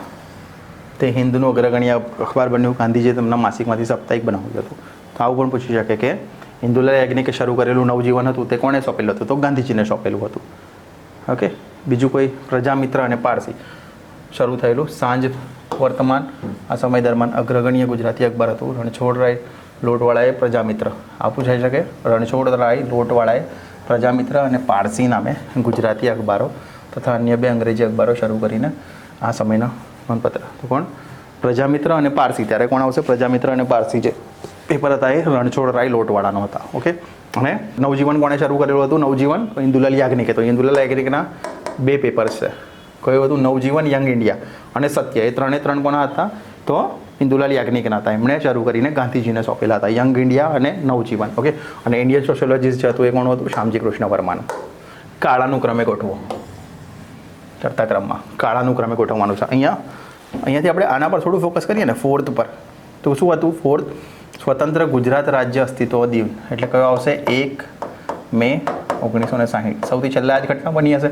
તો આ 2 જગ્યા પર 4 દેખાય છે. એટલે તો આ તો એલિમિનેટ થઈ જાય, આ પણ એલિમિનેટ થઈ જાય. ઓકે, અને બાકીનું શું આવશે? તો સૌથી પહેલાં બીજી શહીદ ખિલાડીવાલા દિન, એ સૌથી પહેલાં થયો હતો.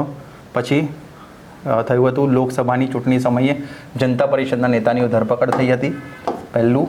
બીજું થયું હતું અને જેલ ભરો આંદોલન થયા, એ ત્રીજી ઘટના થઈ હતી. બરાબર, તો આ રીતે આવશે. અને છેલ્લે શું થયું હતું? તો સ્વતંત્ર ગુજરાત રાજ્ય અસ્તિત્વ દિન આવ્યો કયો? 1 મે 1960. અકબરે ગુજરાત સર કર્યા પછી તેનો વહીવટ સૌ પ્રથમ પોતાના કયા વિશ્વાસુ સરદારને ગુજરાતના સૂબા તરીકે નિમ્યો? તો કોણ હતું એ? મિર્ઝા અઝીઝ કોકા. ઓકે, મિર્ઝા અઝીઝ કોકાને અકબરે એમનો પૂરો જે વહીવટ આપ્યો તે સોંપી દીધો હતો ગુજરાત વિજય કર્યા પછી. અકબર 1556થી લઈને 1605. અકબર રાજા તરીકે ભારતના ઇતિહાસમાં ગણનપાત્ર ધરાવે છે. તેનો જન્મ થયો હતો 1542માં. અમરકોટના હિન્દુ રાજપૂત રાજાના ઘેર થયો હતો.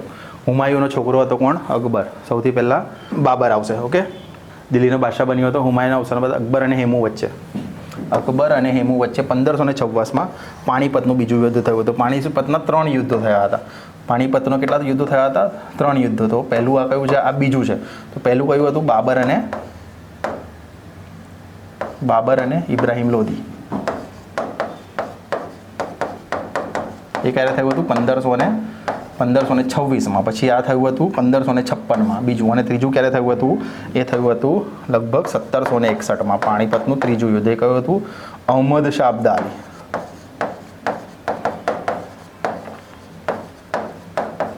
અને મરાઠા. ઓકે, અહમદ શાહ અબ્દાલી મરાઠા વચ્ચે 1761. તો 1526, 1556 અને 1761 આ 3 યુદ્ધો પાણીપતના 3 યુદ્ધો કહેવાય છે. ઇમ્પોર્ટન્ટ શું છે? દીન-એ ઇલાહી નામના સંપ્રદાયની સ્થાપના કોણે કરી હતી? તો કોણે? અકબરે કરી હતી. ઓકે, આ પૂછાઈ શકે. તો દીન-એ ઇલાહી નામની ધર્મની સ્થાપના કોણે હતી? અકબર. અને એનો સૌથી પહેલો જે અંગીકાર હતો કે જે અપનાવ્યો હતો એ કોણે કર્યો હતો? તો બિરબલે. બિરબલનું નામ શું હતું? મહેશ દાસ. ઓકે, આટલી ઇન્ફોર્મેશન યાદ રાખવાની છે. શુદ્ધોને બાળ સિદ્ધાર્થનું ભવિષ્ય જાણવા બોલાવેલા બ્રાહ્મણો પૈકી એક બ્રાહ્મણે બાળ સિદ્ધાર્થ નિશંક સમ્યક બુદ્ધ થશે એવી ભવિષ્યવાણી કોની હતી? તો કોંડીય બ્રાહ્મણ જે હતા, કોંડીય બ્રાહ્મણ. તો ગૌતમ બુદ્ધના પિતા જે શુદ્ધોધન હતા એમણે બ્રાહ્મણોને બોલાવ્યા હતા અને એમાંથી એક બ્રાહ્મણ જે કોંડીય નામના હતા એમણે ભવિષ્યવાણી કરી હતી કે જે બાળક છે એ મોટા થઈને બુદ્ધ બનશે. સંગમયુગ દરમિયાન દક્ષિણ ભારતના રાજ્યોનો શાસન વહીવટ તંત્રમાં પછીનું એકમ કયું હતું? તો કયું હતું એ કોટ્ટમ અથવા નાડુ. ઓકે, સંગમ યુગ વિશે થોડીક ઇન્ફોર્મેશન જાણી લઈએ. ભારતના ઇતિહાસમાં મહાપાષાણ સંસ્કૃતિમાં સૌથી મહત્વનો સમય એટલે સંગમ યુગ. સંગમનો અર્થ શું થાય છે એ જાણો. સંગમ શબ્દનો અર્થ શું થાય છે? કવિઓનું સંગઠન અથવા સંધય એવો થાય છે. એટલે કે સંગમ યુદ્ધ એ સાહિત્ય સાથે સંકળાયેલો છે. તેમાં દક્ષિણ ભારતના ઈસવીસન પૂર્વે 300 થી ઈસવીસન 300ના કાવ્યમય સંગ્રહ છે. સંગમ યુગ સંગમ સાહિત્યમાં તમિલ ભાષામાં અનેક કાવ્યકૃતિઓની રચના થઈ છે. આના સિવાય બીજું કોઈ વધારે નથી. તો અહીંયાથી શું યાદ રાખવાનું છે? સંગમનો અર્થ શું થાય? કવિઓનું સંગઠન અને સંધ. ઓકે, સંગમ યુદ્ધ એ સાહિત્ય સાથે સંકળાયેલી બાબતો છે અને સંગમ સાહિત્ય એ તમિલ ભાષામાં લખાયેલું છે. ઓકે, ત્રીજી ગોળમેજી પરિષદ દરમિયાન કોના દ્વારા ભારતથી અલગ પ્રાંત માટે પાકિસ્તાન નામના સૌપ્રથમ ભલામણ કરવામાં? તો કોણ હતી? ચૌધરી રહેમત અલી, કે જેમણે પાકિસ્તાન નામની સૌપ્રથમ ભલામણ કરી હતી. ક્યારે? ત્રીજી ગોળમેજી પરિષદ દરમિયાન. મદન મોહન માલવીયાના પ્રયત્નોથી 24 સપ્ટેમ્બર 1932ના રોજ ગાંધી અને આંબેડકર વચ્ચે કરાર થયો. તે કયો? પુણે કરાર, એટલે પૂના કરાર પણ કહે છે. પંડિત મદન મોહન માલવીયાએ આગેવાનો નેતાઓની પૂનામાં એક પરિષદ બોલાવી, જેમાં ડૉક્ટર આંબેડકર, અમૃતલાલ ઠક્કર, બાપા રાજેન્દ્ર પ્રસાદ, સરદાર પટેલ, રાજુ બધા નેતાઓના નામ છે. વાટાઘાટોના સુખદ સમાધાન થયું, જે અનુસાર પછાત વર્ગોના નેતાઓને અલગ મતદાર મંડળો જતા કરવા તથા ચોક્કસ જોગવાઈઓ અને સલામતી સહિત હિન્દુ મતદાર મંડળમાં સમાવેશ કરવા કબૂલ થયા, જેને પૂના કરાર. પૂના કરાર કોની વચ્ચે થયો હતો? આંબેડકર અને ગાંધીજી વચ્ચે. બી આર આંબેડકર અને ગાંધીજી વચ્ચે પૂના કરાર થયો હતો. એ ક્યારે થયો હતો? પણ 24 સપ્ટેમ્બર 1932ના રોજ. યાદ રાખજો, ડેટ પૂછાઈ શકે છે. 24 સપ્ટેમ્બર 1932ના રોજ પૂના કરાર થયો હતો. બાગે ફિરદોશી અને બાગે શાબાનનું નિર્માણ કોને કરાવેલું હતું? તો એ મહેમૂદ બેગડાએ બાગે શાબાન અને બાગેશ ફિરદોશીનું નિર્માણ કરાવેલું હતું. મેસોપોટેમિયન્સ એટલે મેલુહા. હમણાં જ 2022માં જ આ ક્વેશ્ચન પૂછાયેલો છે જીપીએસસીમાં. મેસોપોટેમિયન્સ એટલે મેલુહા શબ્દ. આમાં થોડીક મિસ્ટેક છે. શું મિસ્ટેક છે? તો અહીંયા શું કીધેલું છે કે મેગેસ્થનીઝે ચંદ્રગુપ્ત મૌર્યના દરબારમાં તેના રાજદૂત તરીકે મોકલ્યા હતા. તો આ ક્વેશ્ચન આવી રીતે નહીં આવે. આવી રીતે શું આવશે કે સેલ્યુકસ નિકેતરે ખાલી જગ્યાને ચંદ્રગુપ્ત મૌર્યના દરબારમાં રાજદૂત તરીકે મોકલ્યા હતા. તો મેગેસ્થનીઝને, ઓકે, મેગેસ્થનીઝ એ રાજદૂત હતા. અહીંયા થોડો ક્વેશ્ચન ગડબડ થઈ ગયો છે. જીપીએસસીનો જ આ ક્વેશ્ચન છે, પણ તેમને જ પેપરમાં ગડબડ કરી હતી, પણ આપણે એને સાચો કરી દઈએ. તો શું આવશે? સેલ્યુકસ નિકેતરે ચંદ્રગુપ્ત મૌર્યના દરબારમાં કોણે રાજદૂત તરીકે મોકલવામાં આવેલા હતા? તો એ કોણ હતું? તો મેગેસ્થનીઝ. ઓકે, ચંદ્રગુપ્ત મૌર્યનો સમયગાળો કયો છે? ઈસવીસન પૂર્વે 321 થી ઈસવીસન પૂર્વે 297નો સમયગાળો. મૌર્ય સામ્રાજ્યની સ્થાપના ઈસવીસન પૂર્વે 321 થી ચંદ્રગુપ્ત મૌર્યએ કરી અને 297 સુધી રાજ્ય કર્યું. આ સમય દરમિયાન તેણે પશ્ચિમી ભારતથી લઈને સંપૂર્ણ ઉત્તર ભારત, ગુજરાત સુધીના મહાન વિજયો પ્રાપ્ત કર્યા. ચંદ્રગુપ્ત મૌર્યનું યુદ્ધ ઈસવીસન પૂર્વે 305માં ગ્રીક રાજવી સેલ્યુકસ નિકેતર સાથે થયું હતું, જેમાં સંભવતઃ ચંદ્રગુપ્ત મૌર્યનો વિજય થયો. આ યુદ્ધ બાદ બંને વચ્ચે સંધિ થઈ અને એમાં સેલ્યુકસની પુત્રી હેલેનના વિવાહ ચંદ્રગુપ્ત મૌર્ય સાથે કરવામાં આવ્યા હતા. આ યુદ્ધને પરિણામે ચંદ્રગુપ્ત મૌર્યનું શાસન મધ્ય એશિયા સુધી પહોંચ્યું હતું. સેલ્યુકસ નિકેતરનો રાજદૂત મેગેસ્થનીઝ ચંદ્રગુપ્ત મૌર્યના દરબારમાં આવ્યો હતો. આમ ચંદ્રગુપ્તના સમયથી ભારતમાં વિદેશી સત્તાઓ સાથે સંબંધોની એક નવીન પરંપરા શરૂ હતી. તે અવસાન પામ્યો ત્યારે તેના પુત્ર બિંદુસાર, ચંદ્રગુપ્ત મૌર્યનો પુત્ર કોણ હતો? તો બિંદુસાર. બિંદુસાર મહાન સામ્રાજ્ય વારસામાં મળ્યું, જેની પરંપરા મુજબ ચંદ્રગુપ્તે બિંદુસારને રાજ્ય સોંપી જૈન મુનિ, ઇમ્પોર્ટન્ટ, જૈન મુનિ ભદ્રબાહુ સાથે દક્ષિણ ભારતમાં જઈ ચંદ્ર ટ્રેકની શવર બેલગોળા કાયા કલેશ કર્યો. ઓકે, તો કયા રાજવીએ કાયા કલેશ કર્યો હતો? કે તો એ કોણ આવશે? ચંદ્રગુપ્ત મૌર્ય. ઓકે, અને ચંદ્રગુપ્ત મૌર્યનો પુત્ર કોણ હતો? બિંદુસાર. અને બિંદુસારનો પુત્ર કોણ હતો? એ અશોક હતો. ઓકે, તો જો અહીંયાથી શું ઇમ્પોર્ટન્ટ છે? સેલ્યુકસ નિકેતર સાથે યુદ્ધ થયું હતું. કોનું? ઈસવીસન પૂર્વે 305માં. કોનું? ચંદ્રગુપ્ત મૌર્યનું. સેલ્યુકસ નિકેતર સાથે એ યુદ્ધ જીતી ગયો. કોણ? ચંદ્રગુપ્ત મૌર્ય. એટલે સેલ્યુકસ નિકેતરની પુત્રી હેલનના લગ્ન કોની સાથે થયા? ચંદ્રગુપ્ત મૌર્ય સાથે. અને સેલ્યુકસ નિકેતરે ચંદ્રગુપ્ત મૌર્યના દરબારમાં મેગેસ્થનીઝ નામનો એ રાજદૂત એને મોકલ્યો એના ચંદ્રગુપ્ત મૌર્યના દરબારમાં. ઓકે, એટલે વિદેશી સત્તા સાથેના સંબંધોની એક નવી પરંપરા શરૂ થઈ. આવું પણ પૂછાઈ શકે છે કે વિદેશી સાથેના સંબંધોની પરંપરા નીચેના પૈકી કયા રાજવી સાથેના સમયમાં થઈ હતી? તો એ આવશે ચંદ્રગુપ્ત મૌર્ય. એનો સમયગાળો હતો ઈસવીસન પૂર્વે 321 થી લઈને ઈસવીસન પૂર્વે 297. ઓકે, અને જૈન પરંપરા મુજબ ચંદ્રગુપ્તે બિંદુસારને રાજ્ય સોંપી દીધું અને જૈન મુનિ ભદ્રબાહુ આ પણ પૂછાઈ શકે કે ચંદ્રગુપ્ત મૌર્ય જ્યારે શ્રવણબેલગોળા ખાતે જઈને પોતાના શરીર હતું એનો ત્યાગ કર્યો હતો, કે જે મૃત્યુ પામ્યા હતા, ખાધા પીધા વગર બેસી રહ્યા હતા અને એમનું મૃત્યુ થયું હતું, કાયાકલેશ જેને કહેવાય છે. ઓકે, અહીંયાથી બીજી કોઈ ઇન્ફોર્મેશન તો નથી. એક આવી શકે છે બિંદુસાર, એ તો આપણે ખબર પડી ગઈ કે ચંદ્રગુપ્ત મૌર્યનો પુત્ર હતો બિંદુસાર. ઓકે, અહીંયાથી એક પૂછાઈ શકે છે કે બિંદુ કોના સમયમાં તક્ષશિલામાં બળવો થયાના પુરાવો પ્રાપ્ત થાય છે? તો એ કોણ આવશે? બિંદુસારના સમયમાં. બિંદુસાર આજીવિકા સંપ્રદાયમાં વિશ્વાસ ધરાવતો હતો. કોણ? બિંદુસાર કયા? આજીવિકા સંપ્રદાયમાં વિશ્વાસ ધરાવતો હતો.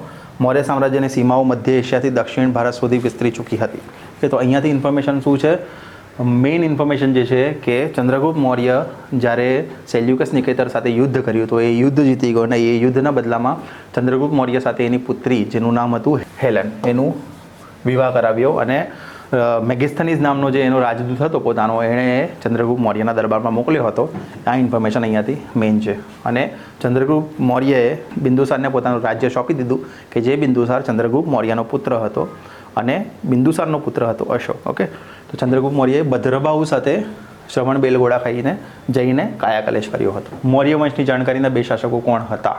ઓકે, તો હમણાં જ આપણે જોયું કે ચંદ્રગુપ્ત મૌર્ય, એનો જ પુત્ર બિંદુસાર અને બિંદુસારનો પુત્ર કોણ? અશોક. તો અહીંયા શું આવશે? ત્રીજું અને ચોથું. કે સમ્રાટ અશોક વિશે થોડીક ઇન્ફોર્મેશન જોઈ લઈએ. સમ્રાટ અશોકનો સમયગાળો હતો 273થી લઈને 232. એમાં ઈસવીસન પૂર્વે 261નો સમયગાળો બહુ ઇમ્પોર્ટન્ટ છે અશોક માટે. કેમ? કેમ કે એમણે કલિંગનું યુદ્ધ કર્યું હતું. કલિંગનું યુદ્ધ આવે ત્યારે કહ્યું ઈસવીસન પૂર્વે 261. આ રહ્યું મહત્વપૂર્ણ યુદ્ધ કલિંગ સાથે થયું હતું. ઓકે, અને અહીંયા બે ઇન્ફોર્મેશન છે સૌથી ઇમ્પોર્ટન્ટ. આ સૌથી ઇમ્પોર્ટન્ટ છે. શું છે? મૌર્ય વંશના છેલ્લા રાજા બૃહદત્તની હત્યા ઈસવીસન પૂર્વે 185માં કરી. કોણ? તેના સેનાપતિ પુષ્યમિત્ર શુંગે સામ્રાજ્યનો નાશ કર્યો. આ રીતે ભારતનું એક મહાન સામ્રાજ્યનું પતન થયું હતું. ઓકે, તો આમાં શું હતું? બિંદુસાર પછી અશોક આવ્યો હતો ને અશોક, અને છેલ્લો સમ્રાટ જે હતો એ કોણ હતો? બૃહદત્ત. મૌર્ય સામ્રાજ્યનો છેલ્લો સમ્રાટ કોણ? બૃહદત્ત. અને બૃહદત્તની હત્યા કોણે કરી હતી? એના જ સેનાપતિ પુષ્યમિત્ર શુંગ, કે જે શુંગ સામ્રાજ્યની સ્થાપના, આવું પણ પૂછે કે શુંગ સામ્રાજ્યની સ્થાપના કોણે કરી હતી? તો પુષ્યમિત્ર શુંગ દ્વારા કરવામાં આવી હતી. ઓકે, ખાલી જગ્યાએ પ્રાચીન લિપિઓ અથવા લેખન પદ્ધતિઓનો અભ્યાસ, એટલે એનું કહેવાય પેલેગ્રાફી. પેલેગ્રાફી દેટ ઇઝ પ્રાચીન લિપિઓ અથવા લેખન પદ્ધતિઓનો અભ્યાસ એટલે પેલેગ્રાફી. ખાલી જગ્યાએ 12 ટેકરીઓ, 3 ગુફાઓ બંધાવીને આજીવિકાઓને ભેટ આપી. તે કોણ? અશોક. અને આજીવિકા સંપ્રદાયમાં કોણ માનતું હતું? તો બિંદુસાર આજીવિકા સંપ્રદાયમાં માનતો હતો. ચોલ શાસકોનો પારંપરિક વિસ્તાર એટલે કાવેરી નદીનો જે વિસ્તાર છે, કાવેરી નદી સાઈડનો, એ કોણ હતું? ચોલ શાસકોનો પારંપરિક વિસ્તાર. 1674માં પોંડેચેરી ખાતે ખાલી જગ્યાનું મુખ્ય તો એ ફ્રેન્ચ. નેક્સ્ટ સ્લાઇડમાં જોઈએ છે ફ્રેન્ચ ઈસ્ટ ઇન્ડિયા કંપનીની સ્થાપના પેરિસ, ફ્રાન્સ ઈસવીસન 1664 ખાતે થઈ. ભારતમાં પૂર્વીય તટ પર કોલકાતા પાસે આવેલા ચંદ્રનગર, પુંડિચેરી અને માહે પોતાનો અધિકાર જમાવ્યો. ઓકે, ઇન્ફોર્મેશન નેક્સ્ટ હતું નથી. લોર્ડ ડેલાઉસી અંતે 1856માં ખાલી જગ્યાને જોડી દીધું, તો અવધને જોડી દીધું હતું. અવધ. ઓકે, નેક્સ્ટ જોઈએ છે ડેલહાઉસી અને ખાલસા નીતિ. એટલે આ પૂછાઈ શકે કે ખાલસા નીતિ કોણે શરૂ કરી હતી, કે ખાલસા નીતિનો જનક કોણે કહેવામાં આવે છે? તો એ કોણ આવશે? ડેલહાઉસી. ઓકે, ભારતના ગવર્નર જનરલ તરીકે આવેલા ઈસવીસન 1848માં આવેલો હતો. 1848માં ડેલહાઉસી શરૂઆત થઈ, જે સમગ્ર ભારત ઉપર અંગ્રેજ શાસન લાદવા પર પ્રયાસ કર્યો. તેણે કહ્યું હતું કે ભારતના દેશી રાજ્યોનો અંત બહુ ઓછા સમયમાં આવવાનો છે. આ પૂછાઈ શકે. ખાલી જગ્યા ગવર્નર જનરલે નીચેનું વાક્ય કહ્યું હતું કે ભારતના દેશી રાજ્યોનો અંત બહુ ઓછા સમયમાં આવવાનો. તો એ કોણ હતું? લોર્ડ ડેલહાઉસી, કે જેણે ખાલસા નીતિનો જનક કહેવામાં આવે છે. 1848માં એણે પદ જે છે ગવર્નર જનરલનું એ હાંસિલ કર્યું હતું. ખાલસા નીતિ એટલે શું છે? આ સિદ્ધાંત પ્રમાણે કોઈ પણ રાજ્યનો શાસક ઉત્તરાધિકારી એટલે કે એનો પુત્ર ના હોય અને મૃત્યુ પામે તો તેનું રાજ્ય અંગ્રેજી સામ્રાજ્યમાં ભેળી દેવાનું હતું. ઓકે, એટલે કોઈ પણ રાજા હોય એનો પુત્ર હોય ના ને મૃત્યુ પામે એટલે એનું જે શાસન છે હડપ કરી લેવાનું, એટલે ખાલસા નીતિ. આ સિદ્ધાંત પ્રમાણે તેણે સાતારા 1848, નાગપુર 1854, ઝાંસી 1854 જેવા રાજ્યોને બ્રિટિશ સામ્રાજ્યમાં ભેળવી દીધા. તેણે ભારતના ભૂતપૂર્વ રાજાઓને માન્યતા આપવાનું અને પેન્શન આપવાનો ઇનકાર કર્યો. આ સિદ્ધાંત પ્રમાણે કર્ણાટક, સુરત આપણી માટે ઇમ્પોર્ટન્ટ, અને તાંજોરના રાજાની ઉપાધિઓને છીનવી લીધી. ઓકે, કયું? પેન્શન આપવાનો ઇનકાર કર્યો અને શું કર્યું? ભૂતપૂર્વ રાજાઓને માન્યતા આપવાનો ઇનકાર કર્યો હતો. કર્ણાટક, સુરત અને તાંજોર. અને ઉપર શું કર્યું હતું એને? કે ઉત્તરાધિકારી વગર રાજા મૃત્યુ પામે. એમાં કોણ હતું? તો સાતારા સૌથી પહેલા, નાગપુર અને ઝાંસી ઓકે, નાગપુર અને ઝાંસી. અને ભૂતપૂર્વ પેશવા બાજીરાવ દ્વિતીયના પુત્ર નાના સાહેબને પેન્શન આપવાની મનાઈ ફરમાવી. છેલ્લું આજે ઇમ્પોર્ટન્ટ છે, અવધને ગેરવ્યવસ્થાના બહાને ઈસવીસન 1856માં બ્રિટિશ સામ્રાજ્યમાં ભેળવી દેવામાં આવ્યું અને આ રીતે ભારતના મોટાભાગના વિસ્તારો અંગ્રેજ રાજ્યની સ્થાપના પૂર્ણ કરવામાં આવી. ઓકે, અહીંયાથી શું ઇમ્પોર્ટન્ટ છે કે ખાલસા નીતિનો જનક તો લોર્ડ ડેલહાઉસી 1848માં એણે એનું પદ હાંસલ કર્યું ગવર્નર જનરલનું, અને એને કીધું હતું કે ભારતના દેશી રાજાઓનો અંત ખૂબ નાના સમયમાં આવવાનો છે અને ખાલસા નીતિ એણે શરૂઆત કરેલી છે. કોઈ પણ રાજા ઉત્તરાધિકારી વગર મૃત્યુ પામે તો એનું જે શાસન, એનું જે રાજ્ય છે એ ખાલસા કરી લેવાનું. એ ખાલસા નીતિ કોની હતી? લોર્ડ ડેલહાઉસીને. અને એ પ્રમાણે એણે સૌથી પહેલાં સાતારા 1848, નાગપુર 1854 અને ઝાંસી 1854માં બ્રિટિશ સામ્રાજ્યમાં ભેળવી દીધા હતા. અને તેણે ભારતના ભૂતપૂર્વ રાજાઓને માન્યતા આપવાનો અને પેન્શન આપવાનો ઇનકાર કર્યો હતો. પેન્શન આપવાનો ઇનકાર કોને કોને કર્યો હતો? એણે સુરત, કર્ણાટક અને તાંજોરના રાજ્યની ઉપાધિઓ છીનવી લીધી હતી. અને નાના સાહેબ જે પેશવા બાજીરાવ દ્વિતીયના પુત્ર હતા, નાના સાહેબ, એનું પેન્શન અટકાવી દીધું હતું. અને અવધ, જે કે આ ક્વેશ્ચન પૂછેલો છે અહીંયા, શું છે? સ્વરાજ મારો જન્મસિદ્ધ અધિકાર છે ને એ હું મેળવીને જ રહીશ. કોણે કીધું હતું? બાલ ગંગાધર તિલક. અહીંયા આપી દીધું છે, કદાચ ના આપે તો આવું પૂછી શકે, આવું આપી શકે, સ્વરાજ મારો જન્મસિદ્ધ અધિકાર છે ને એ હું મેળવીને જ રહીશ. એ કોણે કીધું હતું? બાળ ગંગાધર તિલકે. ઓકે, નેક્સ્ટ જઈએ છે. રાજા રામ મોહન રાય 1828માં કલકત્તા ખાતે બ્રહ્મો સમાજની સ્થાપના કરી હતી. રાજા રામ મોહન રાય વિશે થોડીક ઇન્ફોર્મેશન જોઈએ, કેમ કે અહીંયાથી ક્વેશ્ચન આવે છે, એટલે ધ્યાનપૂર્વક સાંભળજો. ઇન્ફોર્મેશન ઇમ્પોર્ટન્ટ લાગે તો નોંધી લેજો. ઓકે, 19મી સદીના પ્રારંભમાં આવેલા ભારતીય જનજાગૃતિના અગ્રદૂત રાજા રામ મોહન રાય, ભારતીય નવજાગૃતિના અગ્રદૂત રાજા એટલે કોણ? રાજા રામ મોહન રાય. તેમણે સ્થપાયેલી બ્રહ્મ સમાજની સંસ્થા. રાજા રામ મોહન રાયનો જન્મ 22 મે 1774 બંગાળના હુગલી જિલ્લાના રાધાનગર ગામમાં રમાકાંતના ત્યાં બ્રાહ્મણ કુટુંબમાં થયો હતો. તેમણે પ્રારંભિક શિક્ષણ પટણા અને વારાણસીમાં લીધું હતું. આ પૂછાઈ શકે કે રાજા રામમોહન રાયે પ્રારંભિક શિક્ષણ ક્યાં લીધું હતું? પટણા અને વારાણસીમાં. જ્યારે એમનો જન્મ ક્યાં થયો હતો? તો બંગાળના હુગલી જિલ્લાના રાધાનગરમાં થયો હતો. એટલે બંગાળમાં જન્મ થયો, પણ એમનું જે પ્રારંભિક શિક્ષણ પટણા અને વારાણસીમાં. ઓકે, બીજું શું કહેવાય? અહીંયાથી ભારતીય નવજાગૃતિના અગ્રદૂત રાજદૂત હતા, અગ્રદૂત રાજા હતા. 1774માં એમનો જન્મ થયો હતો. ક્યાં? 22 મે 1774માં બંગાળના રાધાનગર એમનું પ્રારંભિક શિક્ષણ ક્યાં થયું હતું? તો પટણા અને વારાણસીમાં. ઓકે, તેમણે બંગાળી ઉપરાંત ઉર્દુ, સંસ્કૃત, ગ્રીક, હિબ્રુ, લેટિન, ફારસી, અરબી તથા પાછળથી અંગ્રેજી ભાષા ઉપર પણ પ્રભુત્વ મેળવ્યું હતું. એટલે જો વિચારો, બંગાળી ભાષા તો આવડતી જ હતી, પણ એની સાથે સાથે ઉર્દુ, સંસ્કૃત, ગ્રીક, હિબ્રુ, લેટિન, ફારસી, અરબી અને અંગ્રેજી, આટલી બધી ભાષાઓ એમને આવડતી હતી. તો અહીંયાથી પૂછાઈ શકે કે નીચેના પૈકી કઈ ભાષાઓ રાજા રામ મોહન રાયને આવડતી હતી? તો અહીંયા લખે સંસ્કૃત, હિબ્રુ, લેટિન અને નીચે લખે કે ઉપરના પૈકી બધી જ, એવી પણ પૂછાઈ શકે. તો એ બધી જ ભાષા, ઘણી બધી ભાષાઓ જાણતા હતા. તેમણે જુદા જુદા ધર્મોમાં ધાર્મિક ગ્રંથોનો અભ્યાસ કર્યો હતો. રાજા રામમોહન રાયની વિચારસરણીમાં વેદાંત ધર્મ, ઇસ્લામ ધર્મ અને ખ્રિસ્તી ધર્મના સિદ્ધાંતોની સંયુક્ત અસર જોવા મળે છે. બ્રહ્મો સમાજના એઓ આદ્ય પ્રણેતા હતા. ઓકે, એટલે આમાંથી જે લાઇનિંગ કરી છે બહુ ઇમ્પોર્ટન્ટ ઇન્ફોર્મેશન છે. એમણે 1828માં જેમની સ્થાપના કરી હતી, બ્રહ્મો સમાજની સ્થાપના કરી હતી. ઓકે, એમનું પ્રારંભિક શિક્ષણ થયું હતું પટણામાં અને વારાણસીમાં, પણ જેમનો બંગાળમાં જન્મ થયો હતો હુગલીના રાધાનગરમાં થયો હતો. કેટલી બધી ભાષાઓ જાણતા હતા એ યાદ કરી લેજો. હિબ્રુ અને લેટિન ભાષાઓ ડિફરન્ટ છે, પણ એ જાણતા હતા. ફારસી, અરબી પણ તે જાણતા હતા. સમાજ સુધારણાના ખ્યાલોમાં મુખ્યત્વે હિન્દની પ્રગતિમાં, અહીંયા કોઈ કેટલું બધું નથી દેખાતું. હા, એક આ ઇમ્પોર્ટન્ટ છે, important, very very very important. સતી પ્રથાના વિરોધના ઝુંબેશને પરિણામે વિલિયમ બેન્ટિંગે સતી પ્રથા ઉપર પ્રતિબંધ મૂક્યો. ક્યારે? 1829. ઇમ્પોર્ટન્ટ. સતી પ્રથા ઉપર ક્યારે? વિલિયમ બેન્ટિંગે 1829માં પ્રતિબંધ મૂક્યો હતો. રાજા રામમોહન રાયે ઘણું બધું કામ કર્યું હતું એની માટે. પ્રેસની સ્વતંત્રતાના મહાનિમાયતી હતા. પ્રેસની સ્વતંત્રતાના મહાનિમાયતી કોણ હતા? રાજા રામમોહન રાય. તેમણે બંગાળીમાં સંવાદ કૌમુદી અને ફારસીમાં મિરાતુલ અખબાર નામના સમાચાર પત્રો શરૂ કર્યા હતા. પોતાના વિચારો ફેલાવવા માટે તેમણે આત્મીય સભાની સ્થાપના પણ કોને કરી હતી? આત્મીય સભાની સ્થાપના પણ કોને કરી હતી? જે પાછળથી બ્રહ્મ સભામાં પરિણામી. બ્રહ્મ સભાના સભ્યો જુદા જુદા દેવી દેવતાઓ માનવાને બદલે માત્ર એક જ ઈશ્વરમાં માનતા હતા. માત્ર એક જ ઈશ્વરમાં અસ્તિત્વને સ્વીકારતા હતા. તેમના સભ્યો ના જાતના ભેદભાવો રાખ્યા વગર એક જ મકાનમાં એકઠા થઈને પ્રાર્થના કરતા. પાછળથી બ્રહ્મ સભા પણ બ્રહ્મો સમાજ નામે ઓળખાઈ. દિલ્હીના મુગલ બાદશાહ બહાદુર શાહે તેમને રાજાની પદવી આપી. દિલ્હીના બાદશાહે પોતાની જાગીરના હક અંગેનો કેસ લડવા બાબતે રાજા રામ મોહન રાયને ઇંગ્લેન્ડ મોકલ્યા હતા. એ સમયે જ 1833માં બ્રિસ્ટોલ મુકામે તેમનું અવસાન થયું હતું. રાજા રામ મોહન રાયનું અવસાન ક્યાં થયું હતું? તો બ્રિસ્ટોલ, ઇંગ્લેન્ડમાં. ક્યાં? શું? તો એ કયા રાજા?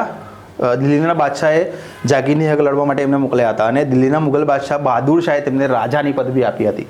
ઓકે, તો અહીંયાથી શું ઇન્ફોર્મેશન છે, તેઓ પ્રેસના હિમાયતી હતા, સંવાદ કૌમુદી બંગાળી ભાષામાં હતું, સંવાદ કૌમુદી બંગાળી ભાષામાં હતું અને ફારસી ભાષામાં મિરાતુલ અખબાર. ઓકે, તો પૂછાઈ શકે કે સંવાદ કૌમુદી બંગાળી ભાષામાં, મિરાતુલ અખબાર ફારસી ભાષામાં હતું. એ કોણે લખેલા હતા? એ રાજારામ મોહન રાયને લખેલા હતા. અને આત્મીય સભાની સ્થાપના 1815માં થઈ હતી. પણ બ્રહ્મો સમાજની સ્થાપના ક્યારે થઈ હતી? બ્રહ્મો સમાજની સ્થાપના 1828. પણ એ બ્રહ્મો સમાજ કશું જ નહીં, પણ શું છે એ આ સમાજ જે છે આત્મીય સભાનું જ નામ હતું બ્રહ્મો સમાજ. 1828માં અસ્તિત્વમાં આવી હતી.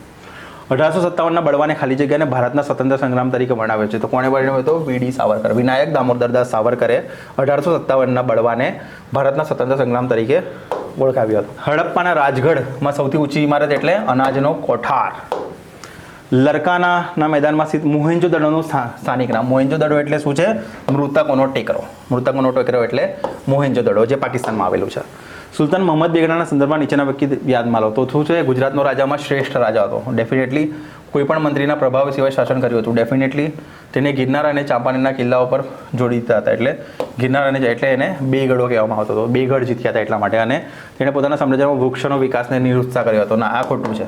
એટલે સાચું શું છે? ફર્સ્ટ, સેકન્ડ અને થર્ડ. ફોર્થ જે છે એ ખોટું છે. ઓકે, તો ફોર્થમાં એ વૃક્ષો વધુ વાવ્યા હતા એ છે.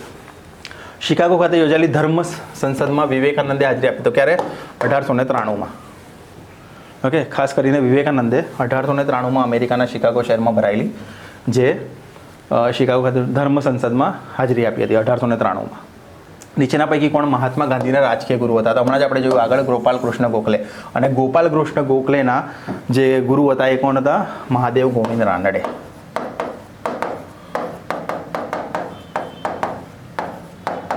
મહાદેવ ગોવિંદ રાનડે કેવું? ડેક્કન એજ્યુકેશનની સ્થાપના કરી હતી. ડેક્કન સોસાયટી.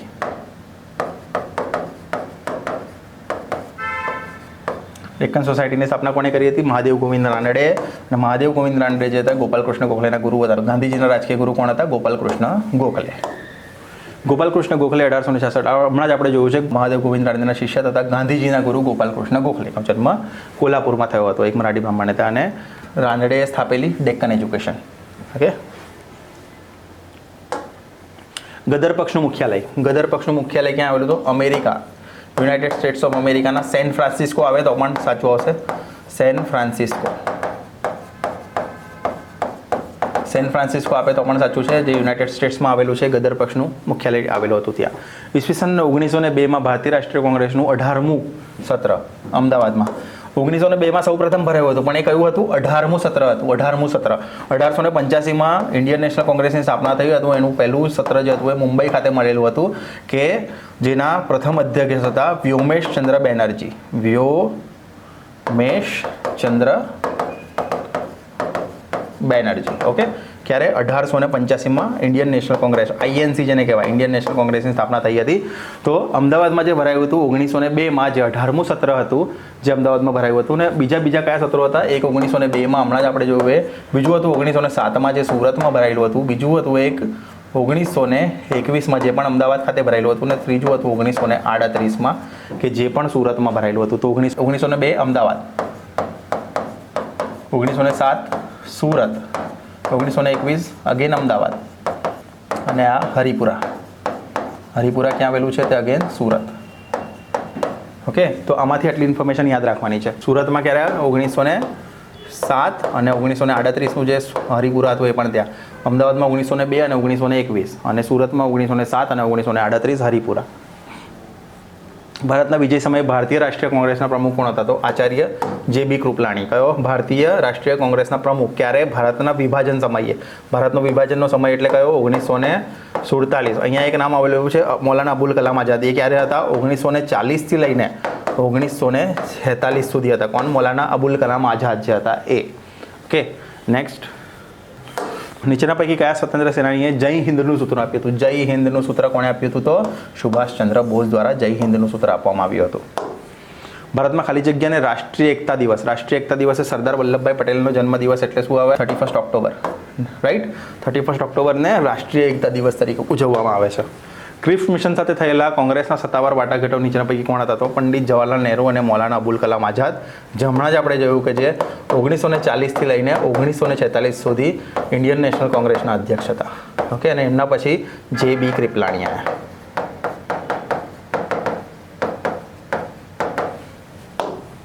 1953 રચાયેલા રાજ્ય પુનર્ગઠન આયોગનું નેતૃત્વ કોણે હતું? કોઈ ફઝલ અલી હતા. કોણ હતા? ફઝલ અલી, જસ્ટિસ ફઝલ અલી હતા. અને KM પણીકર પણ હતા અને હૃદયનાથ કુંજરુ પણ હતા ત્યાં. હૃદયનાથ કુંજરુ. ઓકે, પણ અહીંયા શું પૂછાયું છે? નેતૃત્વ કોણે કર્યું હતું અને અધ્યક્ષ કોણ હતા? તો ફઝલ અલી. 13મી સદીના અંતમાં કાકાટીયા સામ્રાજ્યની મુલાકાત લેનાર મુસાફર તો માર્કો પોલો, જે ક્યાંનો હતો? ઇટાલિયનનો. એણે ક્યાં લીધી હતી? કાકાટીયા સામ્રાજ્યની મુલાકાત લીધી હતી. કેટલાક બૌદ્ધ શિલાકૃતો ગુફો ચૈત્ય કહેવામાં આવે છે, જ્યારે અન્ય કેટલાક વિહારો કહેવામાં આવે છે. એટલે શું છે? ચૈત્ય એ પૂજાનું સ્થાન છે, જ્યારે વિહાર એ સાધુઓને નિવાસ સ્થાન છે.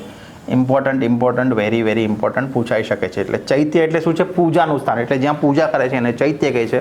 અને વિહાર એટલે કે જ્યાં એ લોકો સાધુ સાધ્વીઓ રહે છે અને વિહાર એટલે ચૈત્ય અને વિહાર. ચૈત્ય એટલે શું છે? કે જ્યાં પૂજા અર્ચના થાય છે એ જગ્યાને. વિહાર એટલે કે જ્યાં એ રહે છે શાંતિથી ત્યાં. ભીમદેવ સોલંકી દ્વારા આબુના દંડનાયક તરીકે કોની નિમણૂક કરવામાં આવી? તો વિમલ મંત્રીની. દેલવાડાના નિર્માણમાં મહત્વની ભૂમિકા ભજવી હતી. દેલવાડાના નિર્માણમાં દેલવાડાના મંદિરો ક્યાં આવ્યા હતા? રાજસ્થાન. રાજસ્થાનના આબુ, માઉન્ટ આબુ પર દેલવાડાના ડેરા આવેલા છે. કોણ? વિમલ મંત્રી. કોણ? ભીમદેવ સોલંકીનો દંડનાયક હતો. ભીમદેવ સોલંકીનો દંડનાયક.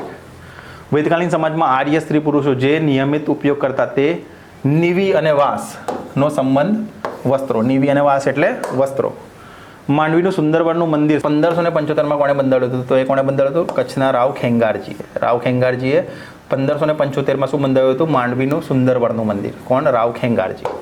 1716માં પેશવા બાલાજી વિશ્વનાથે ગુજરાતમાં મરાઠા સત્તા વિસ્તારો કોની નિમણૂક કરી? તો કોણે? ખંડેરાવ દાભાડેની નિમણૂક કરી હતી. કોણે? બાલાજી વિશ્વનાથે. ભારત પાકિસ્તાનના ભાગલા પછી મિલકત અને જવાબદારીઓની વહેંચણીમાં મહત્વની ભૂમિકા ભજવનાર કોણ હતા? તો એ હતા HM પટેલ. કોણ? HM પટેલ, જે સરદાર વલ્લભભાઈની હેલ્પ કરી હતી અને ભારત પાકિસ્તાનમાં જ્યારે ભાગલા પડ્યા ત્યારે મિલકત અને જવાબદારીઓની વહેંચણીમાં મહત્વની ભૂમિકા ભજવનાર HM પટેલ. ગુજરાતનું કયું સ્થળ હિન્દનું બારું તરીકે ઓળખવામાં આવતું? હિન્દનું બારું એટલે કયું હતું? ખંભાત. ગાંધીજીએ દક્ષિણ આફ્રિકામાં હિન્દીને પોતાના અધિકારો પાછા વળવા માટે શું કર્યું હતું? ઇન્ડિયન ઓપિનિયન નામનું અખબાર જે છે, જે ક્યાં?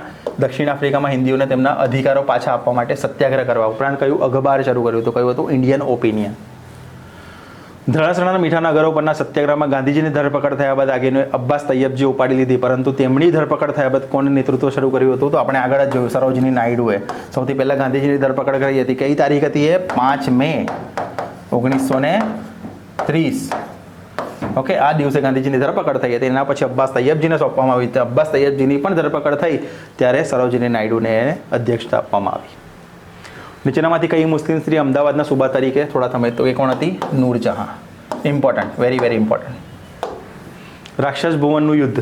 રાક્ષસ ભુવનનું યુદ્ધ 1763 કોની વચ્ચે થયું હતું? એ મરાઠાઓ અને નિઝામ વચ્ચે થયું હતું. શું? રાક્ષસ ભુવનનું યુદ્ધ. ગુજરાતના કયા રાજ્યને પ્રજા કલ્યાણ કાર્યો માટે તેમને રૈયતના હૃદયરાજનું બિરુદ મળ્યું હતું? તો કોણ હતા એ? રાજકોટના રાજવી લાખાજી. રૈયતના હૃદયરાજ. કોણ? રાજકોટના રાજવી લાખાજી રાજ. ભારતમાં બ્રિટિશ શાસનને સામે કુકા આંદોલન. કુકા આંદોલનનો બળવો કયા રાજ્યમાં? તો કુકા આંદોલન ક્યાં થયું હતું? પંજાબમાં. કુકા આંદોલન ઇમ્પોર્ટન્ટ, વેરી વેરી ઇમ્પોર્ટન્ટ. કુકા આંદોલન ક્યાં થયું હતું? તો પંજાબમાં.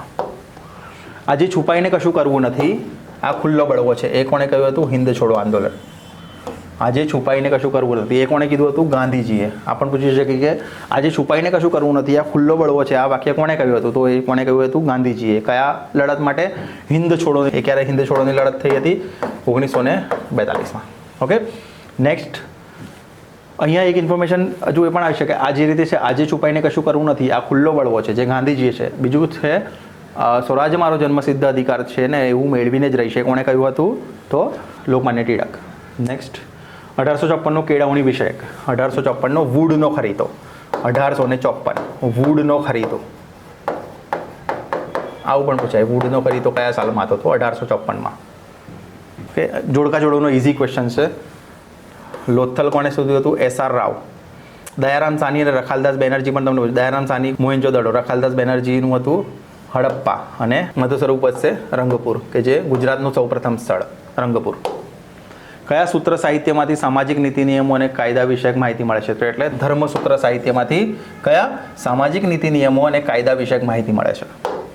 નીચેના પૈકી સંગમ યુગના કવિને બ્રહ્મનો અવતાર કહેવામાં આવે છે. કોણ હતા એ? તિરુવલ્લુરને શું કહેવામાં આવે છે? બ્રહ્મનો અવતાર. કયા સંગમ યુગના કવિ જે છે બ્રહ્મનો અવતાર કહેવામાં આવે છે? તિરુવલ્લુરને. જૈન ધર્મના નીચેના દર્શાવેલા વિદ્વાનો પૈકી નીચેના જૈન ધર્મ સાથે સંબંધિત નથી. તો કોણ નથી? વસુમિત્ર જે છે જૈન ધર્મ સાથે સંબંધિત નથી. અંબાજી નદી કુંભારિયાના જૈન મંદિરોના સમૂહ પૈકી કયું મંદિર છે? તો કયું છે? નેમિનાથનું. સૌથી મોટું મંદિર કયું છે? નેમિનાથનું, કુંભારિયાના મંદિરોમાં. દિલ્હી સલ્તનતના સમય દરમિયાન ચાંદ મિનાર, યાદ રાખજો, આ ચાંદ મિનારની સુપ્રસિદ્ધ ઇમારત કયા શહેરમાં છે? તો એ દૌલતાબાદમાં આવેલી છે. ઓકે, ચાંદ મિનાર. 4 મિનાર કહે તો આ તમારું થઈ જાય, તમારું હૈદરાબાદ સાઈડ થઈ જાય 4 મિનાર, પણ આ ચાંદ મિનાર છે. દેવની મોરી પાસે ઈંટોની સ્તૂપથી વિહારનો કયો? ક્ષત્રપ કાળનો છે. કયો? ક્ષત્રપ કાળનો. ક્યાં? દેવની મોરીનો ઈટેરી સ્તૂપ. વર્નાક્યુલર પ્રેસ એક્ટ પસાર કરીને ભારતીય સમાચાર પત્રો પર ખડા તો કોણ હતા? લોર્ડ લીટન. અને આ સમાચાર પત્રોને ફરીથી સત્તા આપવામાં આવી એ કોણ હતા? તો એ હતા લોર્ડ રિપન. ઓકે, તો લોર્ડ લીટને શું કર્યું હતું? વર્નાક્યુલર પ્રેસ એક્ટ પસાર કરીને સમાચાર પત્રો પર કઠોર પ્રતિબંધ લાવ્યો, અને આ પ્રતિબંધ હટાવ્યો કોને હતો? તો એ હતું લોર્ડ રિપન દ્વારા. તો 1878માં એને વર્નાક્યુલર પ્રેસ એક્ટ કોણ આવે? લોર્ડ લીટન. સત્યશોધક સમાજની સ્થાપના દયાનંદ સરસ્વતી નથી કરી, પણ સત્યશોધક સમાજની સ્થાપના કોણે કરી હતી? તો જ્યોતિબા ફૂલે. ઓકે, જ્યોતિબા ફૂલે. સંગત સભા કેશવચંદ્ર સેન, આત્મીય સભા રાજા રામમોહન રાય અને પ્રાર્થના સમાજ ડોક્ટર આત્મારામ પાંડુ. વીર ધવલ લવણ પ્રસાદે વસ્તુપાળ અને તેજપાળને કયા હોદ્દાઓ પર નિમણૂક આપી હતી? તો કયા? મહામાત્ય મંત્રીનો. એમના મંત્રી હતા કોણ? વીર ધવલ અને લવણ પ્રસાદે. કોને? વસ્તુપાળ અને તેજપાળને. વસ્તુપાળ અને તેજપાળ કોણ હતા? વીર ધવલ અને લવણ પ્રસાદના મંત્રીઓ હતા, મહામાત્ય. ઓકે. સિદ્ધરાજ જયસિંહનો જૂનાગઢમાં રાજા રાવ ખેંગારને હરાવીને કઈ ઉપાધિ હતી? તો ત્રિલોક્યગઢ. કોણે હરાવ્યા હતા? રાવ ખેંગારને, રાજા રાવ ખેંગારને. ઓકે, ત્રિલોક્યગઢ. અને બરબરક જીષ્ણુ એટલે બાબરના ભૂતને, અને અવંતિકા નાથ જે હતું તે કોણ? યશોવર્મા. Okay, next. ભારતમાં સૌપ્રથમ વખત જઝિયા કર કોણે દાખલ કરેલો હતો? એ કોણ હતું? કુતુબુદ્દીન ઐબક. ઓકે, કુતુબુદ્દીન ઐબકે જઝિયા કર દાખલ કર્યો હતો. પતંજલિ યોગ સૂત્ર, પતંજલિનો આવશે યોગ સૂત્ર. ઓકે, ઇઝી છે. ડેલહાઉસીએ સહાયકારી યોજના શરૂ કરેલી હતી, અને આ યોજના તો ના, હમણાં જ આપણે જોયું હતું કે ડેલહાઉસી કઈ યોજના શરૂ કરી હતી? ડેલહાઉસીની જે યોજના હતી એ ખાલસા નીતિ હતી. ખાલસા. ઓકે, તો અહીંયા શું છે? 1 અને 2 બંને યોગ્ય નથી. એટલે વેલેસ્લીની સહાયકારી યોજના જે હતી ને એ વેલેસ્લીની હતી, પણ વિસ્તારવાદની જે યોજના હતી ને કે જે ખાલસા નીતિ હતી એ ડેલહાઉસીની હતી. ઓકે, તો એટલા માટે અહીંયા ખોટું છે, બંને ખોટા છે. વેલેસ્લીની કઈ છે? સહાયકારી યોજના છે, અને વિસ્તારવાદની યોજના કે જેને ખાલસા નીતિ કહેવાય છે એ ડેલહાઉસીની છે. નીચેના પૈકી કયું યોગ્ય નથી? ઓકે, તો ઠક્કર બાપાએ સત્યશોધક, પણ હમણાં જ આપણે જોયું સત્યશોધક સમાજની સ્થાપના જ્યોતિબા ફૂલે કરેલી હતી. ઓકે, તો રાજા રામમોહન રાયે 1828માં બ્રહ્મો સમાજની સ્થાપના કરી હતી. દયાનંદ સરસ્વતી 1875માં આર્ય સમાજની સ્થાપના કરેલી હતી. અને સ્વામી વિવેકાનંદે 1897માં રામકૃષ્ણ મિશન મઠની સ્થાપના કરેલી હતી. રામકૃષ્ણ મિશન કોણે કરી હતી? સ્વામી વિવેકાનંદે. ઓકે, અહીંયા તમે સ્ટોપ રાખીને આખું વાંચી શકો છો. હમણાં મેઇન ઇન્ફોર્મેશન શું છે? રામકૃષ્ણ મિશનની સ્થાપના કોણે કરી હતી? વિવેકાનંદ સ્વામીએ. આર્ય સમાજની સ્થાપના કોણે કરી હતી? દયાનંદ સરસ્વતીએ. આ પણ તમે સ્ટોપ કરીને વાંચી શકો છો શાંતિથી. અહીંયા એક છે આર્ય સમાજે શુદ્ધિ આંદોલન ચલાવ્યા હતા. આર્ય સમાજની સ્થાપના 1875માં થયેલી હતી. ઓકે, નીચેના વાક્યો ચકાસો. 1947 જોગવાઈ મુજબ ભારતીય સંઘમાં પાકિસ્તાનની સ્થાપના કરી દેવામાં આવી હતી, અને વીપી મેનને અને સરદાર વલ્લભભાઈ પટેલે વિલીનીકરણનું કામ કર્યું હતું. આ બંને વાક્યો યોગ્ય છે. હિન્દ સ્વાતંત્ર્ય ધારા 1947 જોગવાઈઓ મુજબ ભારતીય સંઘ અને પાકિસ્તાનની સ્થાપના કરવામાં આવી હતી, બરાબર છે. અને 562 દેશી રજવાડાઓ હતા, તેમના વિલીનીકરણનું કામ સરદાર વલ્લભભાઈ પટેલ અને એમના સચિવ કોણ હતા? વીપી મેનને પાર પાડ્યું હતું. ભારતના પ્રથમ સ્વાતંત્ર્ય સંગ્રામ પર ડૉક્ટર રમણલાલ ધારાઈયાએ, ગુજરાતી ઇતિહાસકાર કોણ હતા? તો ડૉક્ટર રમણલાલ ધારાઈયા. યુનિવર્સિટી ગ્રંથ નિર્માણમાં આમની બુક પણ આવે છે.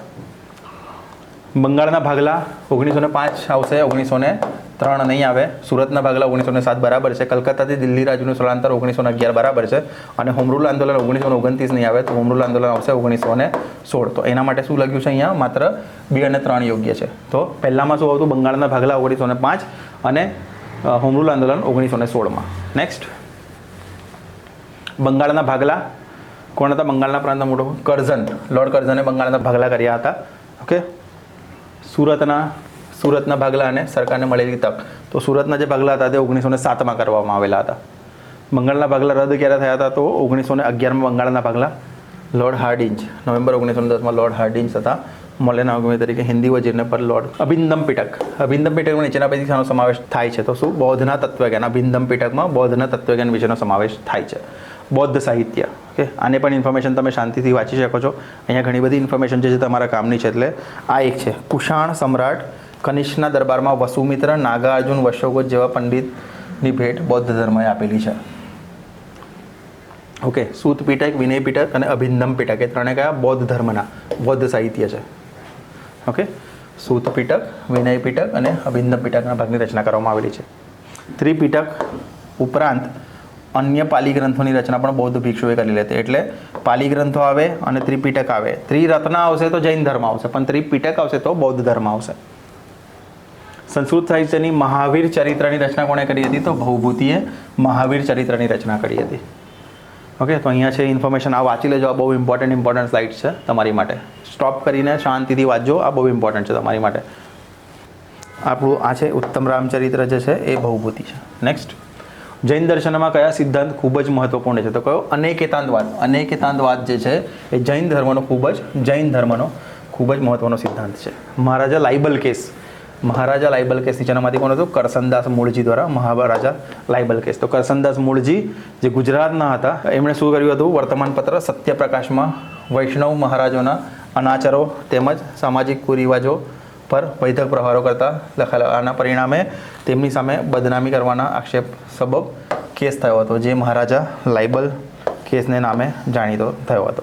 કરસનદાસ મૂળજી. મુંબઈ ખાતે મળેલા ઇન્ડિયન નેશનલ કોંગ્રેસની મહાસભાના પ્રથમ અધિવેશનમાં કુલ કેટલા ઠરાવો? તો કેટલા? 9 ઠરાવો. ક્યારે મળી હતી? તો 1885માં મુંબઈ ખાતે. પ્રથમ જ હતી, પહેલી. વ્યોમેશચંદ્ર બેનર્જી જેના અધ્યક્ષ હતા. આધુનિક ભારતનો ઇતિહાસ સ્વતંત્ર સંગ્રામનો ભાગ 1માં આપેલું છે. અહીંયા જો અધિવેશનમાં કુલ્લે 9 ઠરાવ પસાર કરવામાં આવ્યા હતા. આ બુકનું નામ છે આધુનિક ભારતનો ઇતિહાસ અને સ્વતંત્ર સંગ્રામનો ભાગ 2. યુનિવર્સિટી ગ્રંથ નિર્માણની આ બુક છે. અનુક્રમે 9 ઠરાવ પસાર કરવામાં આવ્યા હતા. ઓકે, નેક્સ્ટ આનું જોઈ લઈએ છે કે બિહારમાં આ નહોતા. તો બિહારમાં કોણ હતા એ પણ આપણે જોઈ લઈએ. પણ કાનપુરમાં કોણ હતા? કાનપુરમાં નાના સાહેબ હતા, લખનૌમાં હઝરત બેગમ હતા અને બરેલીમાં ખાન બહાદુર ખાન હતા. કે સંગ્રામ દરમિયાન મુખ્ય કેન્દ્ર ઉત્તર ભારતના કાનપુરમાં નાના સાહેબ પેશવાઈ કરી હતી, જ્યારે લખનૌમાં પૂર્વ નવાબની બેગમ હઝરત મહેલે સંગ્રામકારીઓને પુણેનો ઉત્તેજન આપ્યો હતો. ઝાંસીની રાણી લક્ષ્મીબાઈ. ઓકે, નેક્સ્ટ, બિહારમાં જગદીશપુરના જાગીરદાર કુંવરસિંહે. તો આનું કુંવરસિંહે કે 82 વર્ષની ઉંમરે બિહારમાં જે જગદીશપુર આવેલું છે તેના જાગીરદાર કુંવરસિંહ હતા. ઓલ ઇન્ડિયા મુસ્લિમ લીગની સ્થાપના ક્યાં થઈ હતી? તો ઢાકામાં થઈ હતી. ઓકે, સો મિત્રો, આટલા બધા ક્વેશ્ચન્સ આપણે આજે ડિસ્કસ કરી લીધા છે. હોપ કે તમને આ વિડીયો ઘણો કામ લાગશે અને તમે પોઝ કરીને રીડ કરીને ટ્રાય કરજો. અને આપણે ટ્રાય કરીશું. હમણાં ઘણી બધી ઇન્ફોર્મેશન તમને મળશે. ટેન્શન ના લેશો. GPSC civil, GPSC mechanical, GPSC ઇલેક્ટ્રિકલમાં જેટલું પણ નોનટેક આવે છે, કે જીપીએસસીની કોઈ પણ એક્ઝામમાં નોનટેક જેટલું પણ આવે છે ને, બધું આપણે અહીંયા ફ્રીમાં ભણાવવાના છે. એટલે તમને જે પણ ઇન્ફોર્મેશન બીજી જરૂર લાગતી હોય કે આ ઇન્ફોર્મેશન જરૂરી છે મને, તમે મને આ નંબર મારી પાસે જ હોય છે. એટલે જો કોઈને મને કોન્ટેક્ટ કરવો હોય તો આ નંબર પર પણ મને ડિરેક્ટલી કોન્ટેક્ટ કરી શકો છો તમે. ઓકે, 9879387738 જે મારો જ નંબર છે. તમે ડિરેક્ટલી મને આ નંબર પર ફોન કરો, કોલ કરો અથવા તો મેસેજ કરો. મેસેજ કરો તો બેસ્ટ છે. વોટ્સઅપ કરી દેજો. અહીંયા વોટ્સઅપ કરો અહીંયા મને કે તમને બીજી શું એક્સ્ટ્રા જરૂર છે. ઓકે, ઘણા બધા વિદ્યાર્થીઓના મને મેસેજ આવે જ છે, પણ તમે પણ મેસેજ કરજો. જેટલા પણ લોકોને વિડીયો સારો લાગતો હોય કે કોઈ સજેશન હોય તમારા કે સર આ પર્ટિક્યુલર બુક અમને ભણાવો. અમે જીસીઆરટી પણ અમે ભણાવવાનું ચાલુ કરવાના છે હવે. તો જે પણ ઇન્ફોર્મેશન તમને જરૂરી હોય કે જે પણ તમને ફ્રીમાં ભણાવીશું, કોઈ ટેન્શન ન લેતા. નોનટેક માટે તમને જેટલું પણ ભણવું હોય, જસ્ટ મને આ નંબર જે છે, વોટ્સઅપ નંબર જે છે એના પર મેસેજ કરજો કે તમને શું ભણવું છે, ક્યાં તમને પ્રોબ્લેમ આવી રહી છે. બધા જ વિષયો હું તમને ભણાવીશ. હિસ્ટ્રીનો છે 2 થી 3 દિવસમાં તમને કોન્સ્ટિટ્યુશન એટલે કે બંધારણનો વિડીયો પણ આવી જશે, જે આવા જ ક્વેશ્ચન્સ લીધેલા છે બધા. બીજા આપણે એમસીક્યુ પણ તમને સોલ્વ કરાવીશું, એવો પણ વિડીયોઝ તમારા આવશે. તો અમારો વિડીયો લાઇક કરજો, તમારા મિત્રો સુધી પહોંચાડજો, આ વિડીયોને શેર કરજો અને આ નંબર પર મેસેજ કરજો મને. આ નંબર પર મેસેજ કરજો કે જે તમને જે પણ ઇન્ફોર્મેશનની જરૂર હોય નોન ટેકનિકલમાં, હિસ્ટ્રી, જિયોગ્રાફી, કલ્ચર, બંધારણ, કોન્સ્ટિટ્યુશન, બધું જ જેટલા પણ વિષયો તમને જરૂર હોય તો મને કહેજો. હું તમને બધા ફ્રીમાં ભણાવી દઈશ અહીંયા. Okay, thank you very much.